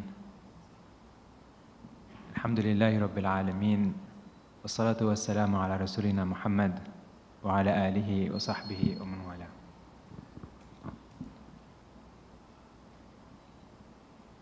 Allah Azza wa Jalla mentions in the Quran, تبارك الذي بيده الملك وهو على كل شيء قدير الذي خلق الموت والحياة ليبلوكم أيكم أحسن عملا. Blessed is Allah Azza wa Jalla, the one to whom the entire dominion belongs to. And He is over everything capable. الذي خلق الموت والحياة ليبلوكم أيكم أحسن عملا. He created life and death to test, to see which of us is the best in our actions. وهو العزيز الغفور. And He is mighty and oft forgiving. Allah Azza wa Jalla tells us in the Quran, كل نفس ذائقة الموت. Every soul will taste death. وَنَبْلُوكُمْ بِالشَّرِّ وَالْخَيْرِ فِتْنَةً. And that He's going to test us, He says, and we're going to test them with evil and good. And then all of them are going to return back to us. This life, Allah Azza wa Jalla has guaranteed to be a place of tests and trials. This test, Allah Azza wa Jalla never guaranteed to be the final destination. Rasulullah sallallahu alaihi wasallam said, be in this dunya كأنك غريب, as if you're a stranger or a traveler. This life is meant to be a place of test, especially for those who say that we believe in Allah Azza wa Jalla. أحسب الناس أن يتركوا أن يقولوا آمنا وهم لا يفتنون. Do the people think that they're going to say that we believe and they're not going to be tested on that claim? وَلَقَدْ فَتَنَّ الَّذِينَ مِنْ قَبْلِهِمْ. And we definitely tested the people who came before. So Allah Azza wa Jalla would see الَّذِينَ صَدَقُوا, who are the ones who are the truthful in this claim. وَلَا يَعْلَمَنَّ الْكَاذِبِينَ. And so Allah Azza wa Jalla would make clear who it is who's a liar. This test that we go through of this life, it's a guarantee and it will continue until the day we die. Allah Azza wa Jalla mentions in the Quran, أَمْ حَسِبْتُمْ أَن تَدْخُلُوا الْجَنَّةَ وَلَمَّا يَأْتِكُمْ مَثَلُ الَّذِينَ خَلَوْا مِنْ قَبْلِكُمْ. Do you think you're going to enter into Jannah? And what happened to the people before, what touched the people before, is not going to touch you. مَسَّتْهُمُ الْبَأْسَاءُ وَالضَّرَّاءُ وَزُلْزِلُوا. They went through the extreme forms of difficulties, whether it was persecution, whether it was hunger, the most extreme forms of difficult tests. Until Allah Azza wa Jalla says, وَزُلْزِلُوا. They were shook. Zalzala is like an earthquake. وَزُلْزِلُوا حَتَّى يَقُولَ الرَّسُولُ وَالَّذِينَ آمَنُوا مَعَهُ مَتَى نَصْرُ اللَّهِ. Until the messenger says, when and the ones with him, the believers with him say, when will the help of Allah Azza wa Jalla come? And Allah responds, أَلَا إِنَّ نَصْرَ اللَّهِ قَرِيبٌ. Verily, surely, without a shred of doubt, the help of Allah Azza wa Jalla is near. If we look back in the history of mankind, from the very beginning, all the way until now, we see iterations, these cycles of tests, again and again and again. We see the life of Ibrahim alayhi salam full of tests. Can you imagine a person who spends his life not having a child, going around trying to give da'wah to people, and then finally when Allah Azza wa Jalla gives him a child, He tests him with one of the most difficult tests a parent can go through. Having to abandon his child, so to speak, in a land that Allah Azza wa Jalla describes, بِوَادٍ غَيْرِ ذِي زَرْعٍ, in a valley without any vegetation. There's no vegetation, there's no animals, there's no life, there's nothing, there's no water. In a lengthy hadith where the Prophet ﷺ explains this, the situation where Hajar alayhi salam is left with her son, we understand how difficult it was for all of them. And then shortly thereafter, he's tested again. Allah Azza wa Jalla describes that when this person, or when Ibrahim alayhi salam, when his son Ismail alayhi salam, when he's able to walk with him, he goes around with him and so on, Ibrahim alayhi salam says to him that I saw in my dream, أني أذبحك, that I'm gonna have to sacrifice you. And they go to the point where they're about to do it. فَلَمَّا أَسْلَمَا وَتَلَّهُ لِلْجَبِينِ. And now they both submitted to this. And he's ready. Ismail alayhi salam is ready. Ibrahim alayhi salam is ready. They're about to do it. Can you imagine being tested like that? The tests of the Prophets alayhi salam were so intense. Consider the example of Ayyub alayhi salam. For many, many, many years, he goes through among the most difficult of tests, whether it came to his body, his family, loss of wealth. Look at the story of Yusuf alayhi salam and his father Yaqub alayhi salam, who was so stressed that his eyesight went away. It was said that perhaps 40 years or something had gone by before he was finally able to reunite with his son. This son who was so beloved to him, and then he loses him as if it was just an instant. One day you see him, one moment you see him, and the next he's gone. And there's nothing you could do, because where are you going to find him? How are you going to get him back? Everyone had lost hope of finding him. Imagine the pain of not having closure for decades.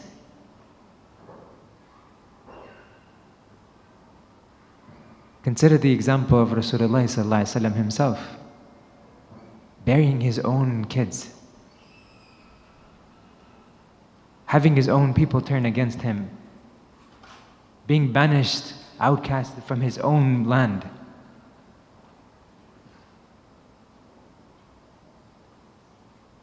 Test after test after test, but not because Allah Azza wa Jalla hated him, because Rasulullah sallallahu alaihi wasallam was asked, أَيُّ النَّاسِ أَشَدُّ بِالْبَلَاءِ, which of the people are the most tested?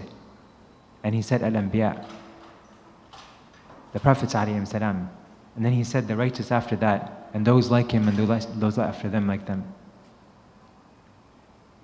To the point that everyone is tested ala hasabi dini, to the level of his faith.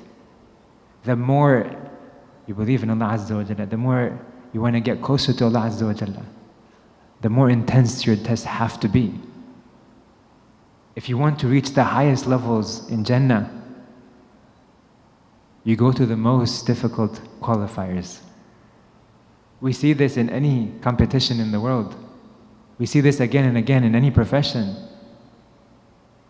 The higher you want to go, consider the Olympic athletes. The more difficult your tests are, the more intense your training is. But the greater satisfaction, the greater the satisfaction at the very end. and to give you some hope, to bring you something to console your hearts. Consider what happens to the believers when they die. When the angels come, and as far as you can see, bright faces are gathered as your soul is being taken out. These angels are there for you as that believer in Allah Azza wa Jalla. إن الذين قالوا ربنا الله ثم استقاموا تتنزل عليهم الملائكة ألا تخافوا ولا تحزنوا وأبشروا بالجنة التي كنتم توعدون. The ones that they had iman in Allah Azza wa Jalla and they stood firm. They said we believe and they stood firm in that statement. Consider the people of Gaza, of all that they've gone through, and yet at the last moments they're remembering Allah Azza wa Jalla. They're consoling us from Gaza, telling us, don't worry, we're doing fine. The 6-year-old, as he's reminding his 4-year-old brother to say the Shahada as he's passing away. إن الذين قالوا ربنا الله ثم استقاموا تتنزل عليهم الملائكة. The angels descend upon them. ألا خوف عليهم ولا هم يحزنون.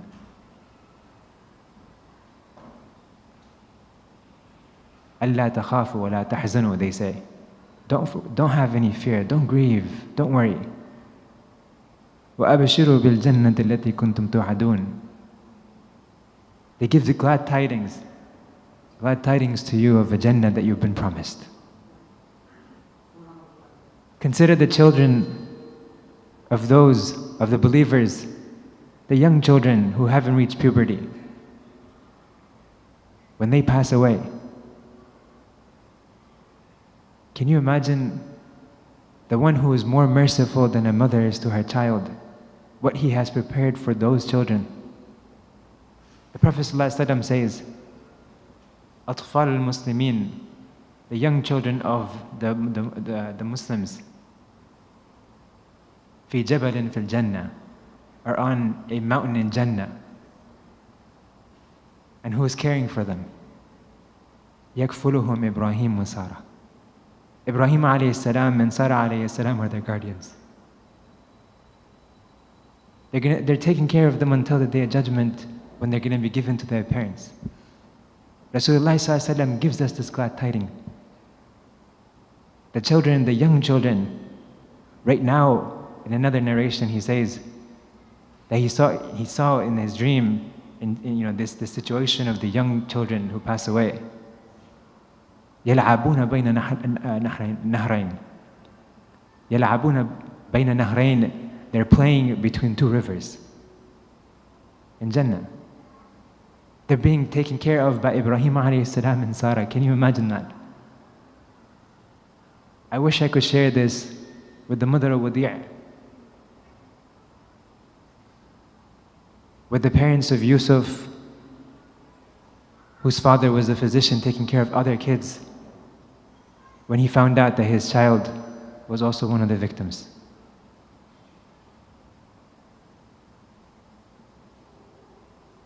Can you imagine the comfort that it could bring, despite the pain in this world, but just knowing that your kid, your child, is in the care of Ibrahim alayhi salam and Sarah, the visionary who made dua so much in advance for Rasulullah sallallahu alaihi wasallam. ربنا وجعلنا مسلمين لك ومن ذريتنا أمة مسلمة لك. Our Lord, make us 2 Muslims to you, those who submit to you. And from this ummah, those who will submit to you, an ummah that submits to you. And he made dua that Allah subhanahu wa ta'ala sends in this ummah. رسولا منهم يتلو عليهم آياتك. A messenger from among them who conveys the message, guides them, takes care of them, purifies them. This is that visionary who had so much care not only of his people, but the entirety of mankind thenceforth.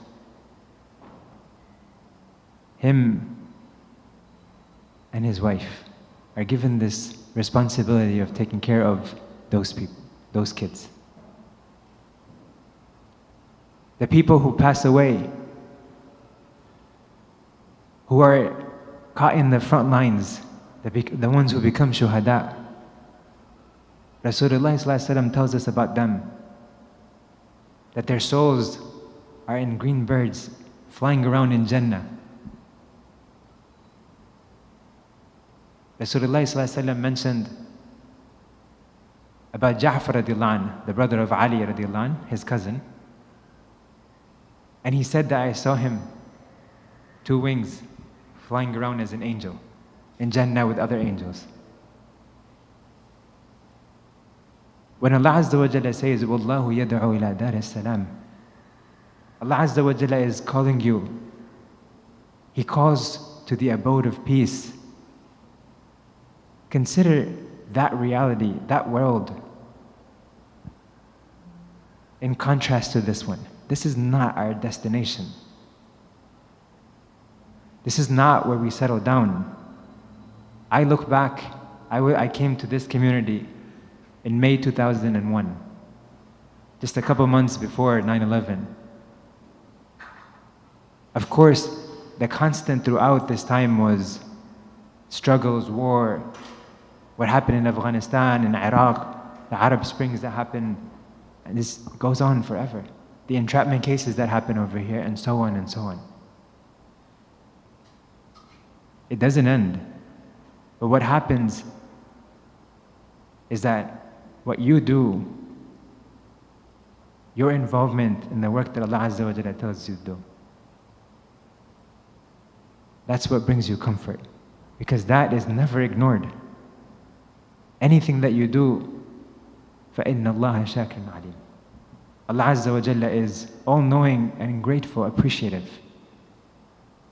He has prepared for us in Jannah. Just consider the examples in Surah Muhammad or Surah Rahman, the descriptions of Jannah.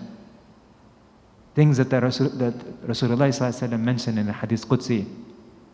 He said that Allah Azza wa Jalla said, and I want you to imagine this for a moment. Close your eyes and imagine what I'm about to tell you. He said, Allah Azza wa Jalla said, أَعْدَدْتُ لِعِبَادِيَ الصَّالِحِينَ.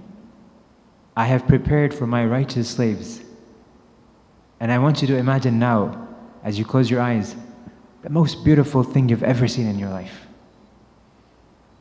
The thing that you could look at forever and ever and you would never get tired.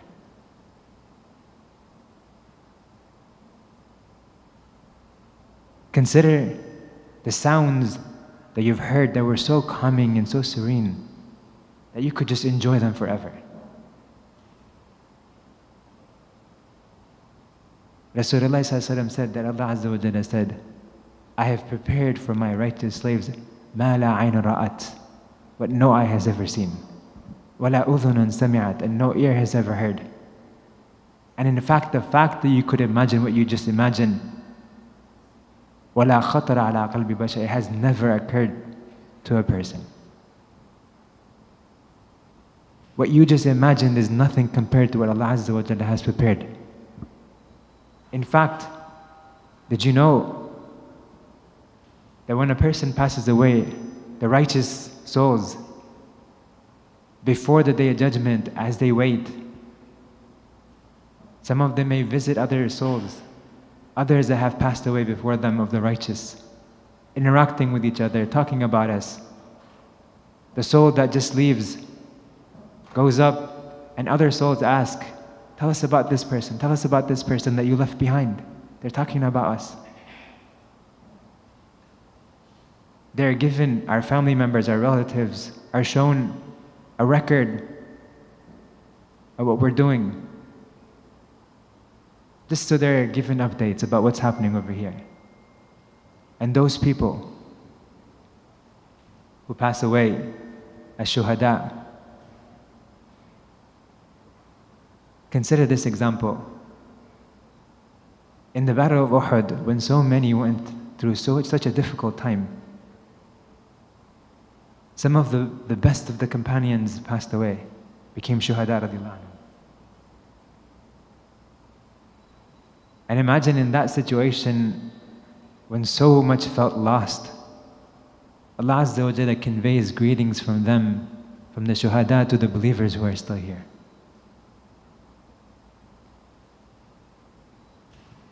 يستبشرون بنعمة الله. Can you imagine? They're wanting to convey to us that Allah Azza wa Jalla is taking care of us, don't you worry. فَرِحِينَ بِمَا آتَاهُمُ اللَّهُ مِنْ فَضْلِهِ. They're rejoicing in what Allah Azza wa Jalla has given them from His fadl, from His bounty. ذَلِكُمُ اللَّهُ رَبُّكُمْ. This is your Lord. This is the one who has not left you, who has not left the people of Gaza, but has elevated them and has already taken them into places, inshallah, where all of the grief that they've gone through over decades is not something that matters anymore. What they're getting in exchange for that, remember Allah Azza wa Jalla says, هَلْ جَزَاءُ الْإِحْسَانِ إِلَّا الْإِحْسَانِ. Is there a reward? Is there anything as a compensation for good except good?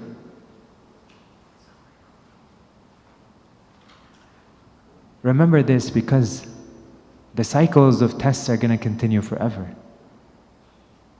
Our job over here is not to guarantee a fix. Our job over here is to keep at it and try, because Allah Azza wa Jalla rewards us for the best that we do. Allah Azza wa Jalla considers that, and this is how we're rewarded. It is not based on what we accomplished, but the process that we were going through as sincere believers, those who were in the forefront of all things good. This is our test. And this is not something that we're going to ever be able to escape. Allah Azza wa Jalla has guaranteed tests. This is the world of tests. But what comes after is something that you can never imagine. And if it helps you in terms of perspective, consider this. I look back at my more than 20 years here in this community, 2001 onwards. And it's as if it was yesterday when I came here. If 20 years fly by in a flash, if I look back, then if I look forward, how fast is that going to fly away too? You're going to look back on the Day of Judgment, and this life is going to be just like 1 hour. This is what Allah subhanahu wa ta'ala mentions in the Quran. How it's going to be just like an hour or so. Time flies so fast. Looking forward, you might feel uncertainty, all of that. But really, if you look back and then look forward to what's upcoming, it helps you put things in perspective, that things are going to fly by really fast. For your part, do whatever it is that you can, and don't lose hope. Because this world was always meant to be a test. Nobody guaranteed. Allah Azza wa Jalla never guaranteed that this is the world, the abode of peace. Rather, He said, وَاللَّهُ يَدْعُ إِلَى دَارِ السَّلَامِ. He calls you to Dar al-Salam, the abode of peace, which is after this. With that in mind, I hope as we navigate forward, inshallah, that we don't lose hope. That when we look at the people who are going through difficult tests, we remember that Allah Azza wa Jalla, who is more merciful than a mother to her child, has already guaranteed them something that you can never imagine. سبحانك اللهم وبحمدك نشهد أن لا إله إلا أنت أستغفرك ونتوب إليك. And with that, inshallah, I'm going to go ahead and pause for a second. We had the QR code earlier up for the question and answers. I was speaking with Imam Muhammad, Imam Muhammad Badawi, and we're going to compile all the questions that you have. We're not going to be able to get through them today, but inshallah, we want to make sure that we have something going on where we actually start addressing these questions.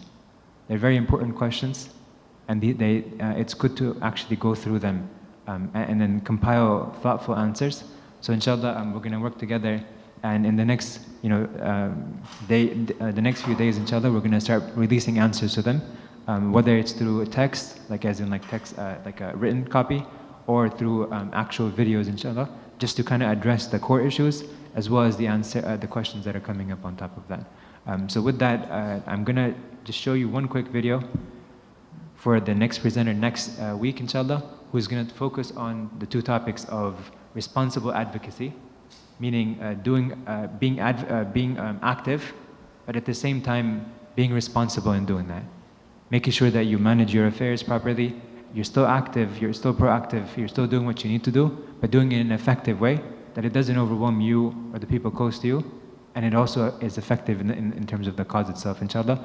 And the next thing, the other topic is going to be on navigating the uncertain circumstances. For example, navigating workplaces, school. How do you navigate advocacy at the same time, worried about like your job and so on and so on.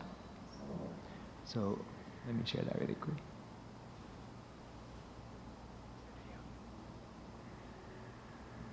And this is the video. Here we go.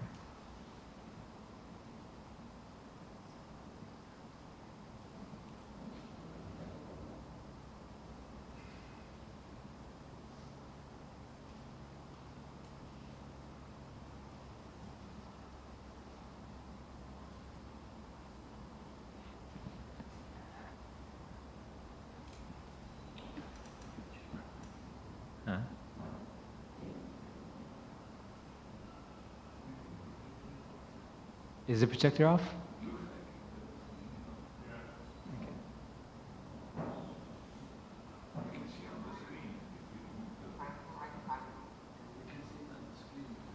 Oh, you can't see it?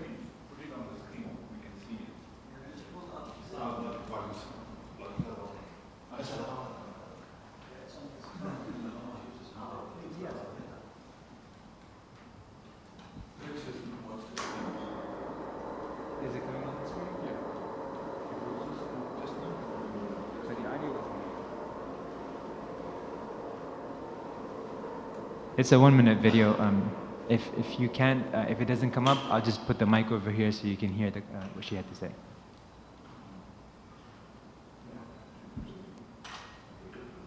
Okay, it looks like the projector off, so I'll just go ahead and play it. Assalamu alaikum, Raleigh.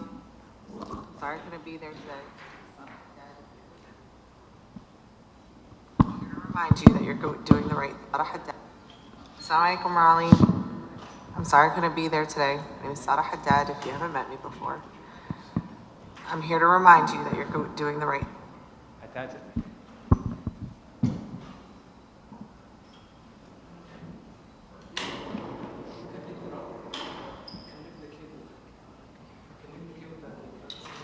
I do that.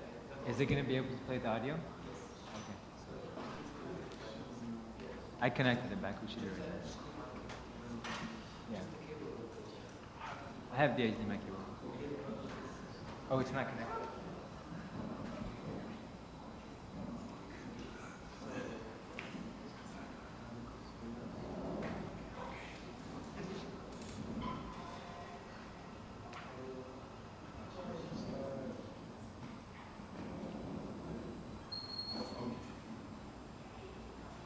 Oh, I think I know how. Here we go.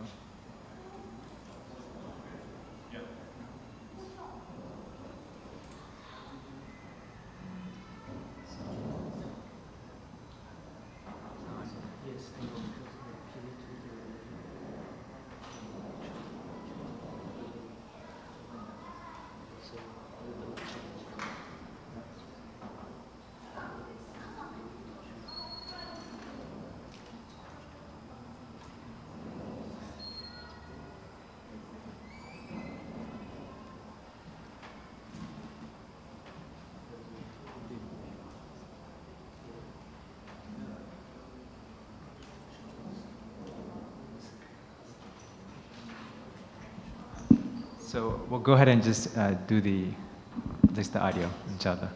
But that's her. She's going to be coming next weekend, inshallah. She was actually attending another event.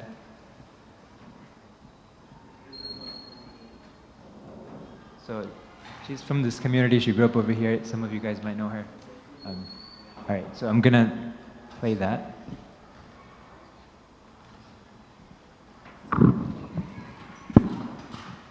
Assalamu alaikum, Raleigh. I'm sorry I couldn't be there today. It's Zade Haddad if you haven't met me before. I'm here to remind you that you're doing the right thing. Met me before. Assalamu alaikum, Raleigh. I'm sorry I couldn't be there today. My name is Zade Haddad if you haven't met me before. I'm here to remind you that you're doing the right thing. You're fighting the right fight. You're standing up for what's right. Don't be afraid. Allah's mercy and Allah's justice will always come full force.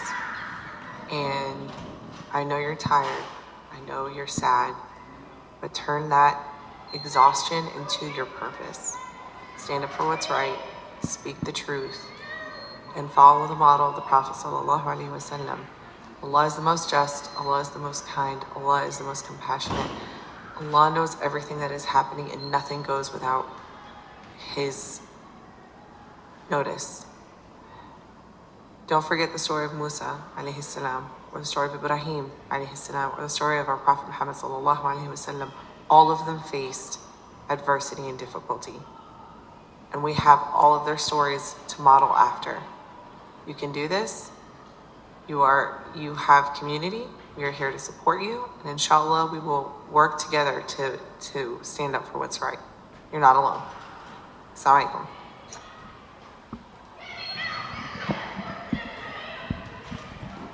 Okay, and we're going to close, inshallah, with the dua with Imam Muhammad. Yeah.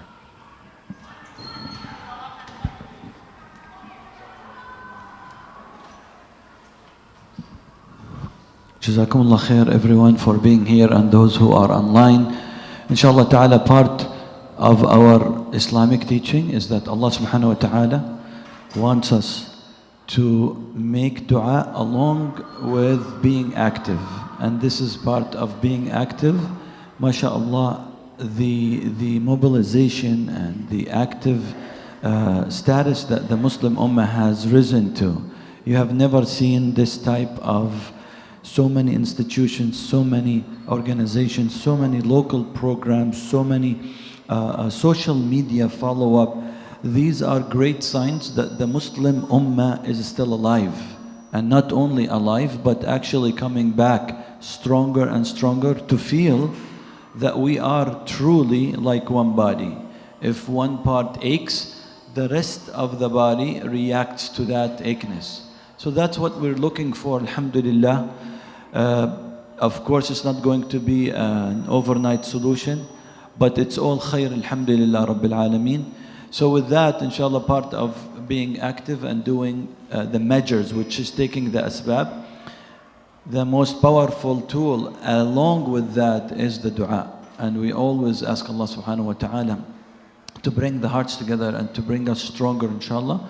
So we're going to make a quick dua since Al-Furqan school, inshallah, is about to get ready for Salatul Dhuhr. We ask Allah subhanahu wa ta'ala to bring the hearts together. We ask Allah subhanahu wa ta'ala to bring us strength together. We ask Allah subhanahu wa ta'ala to allow us to rise above this with firmness, with conviction, that we firmly believe that Allah subhanahu wa ta'ala with His ultimate wisdom has plans for us. We should always be strong, and we should always be hopeful, and we should always think positive of Allah subhanahu wa ta'ala.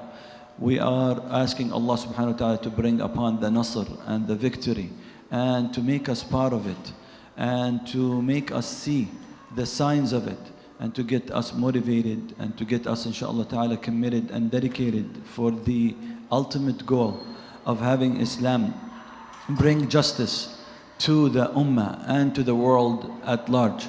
So we don't have double standards, we don't have dhulm, and we don't have this oppression that's taking all over the world.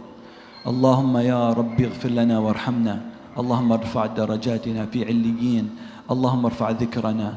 اللهم سدد خطانا، اللهم ارزقنا الإخلاص في القول والعمل.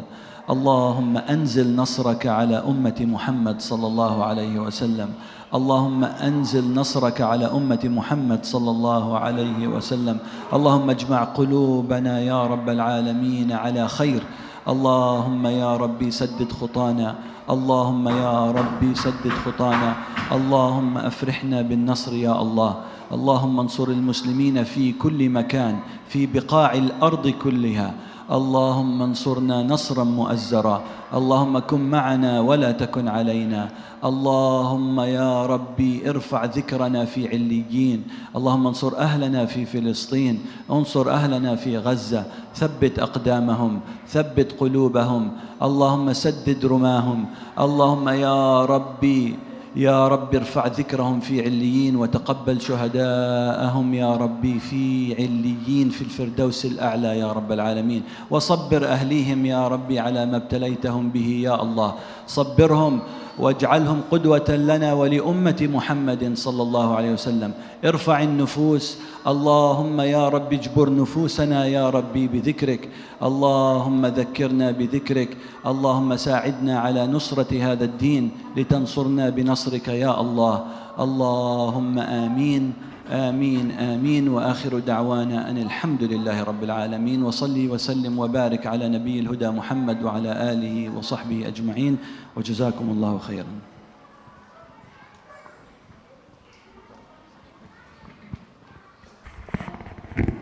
So inshallah we're gonna conclude for today, and we're gonna have the second part next Sunday at the same time. جزاكم الله خيرا. السلام عليكم ورحمة الله وبركاته. الله أكبر الله أكبر الله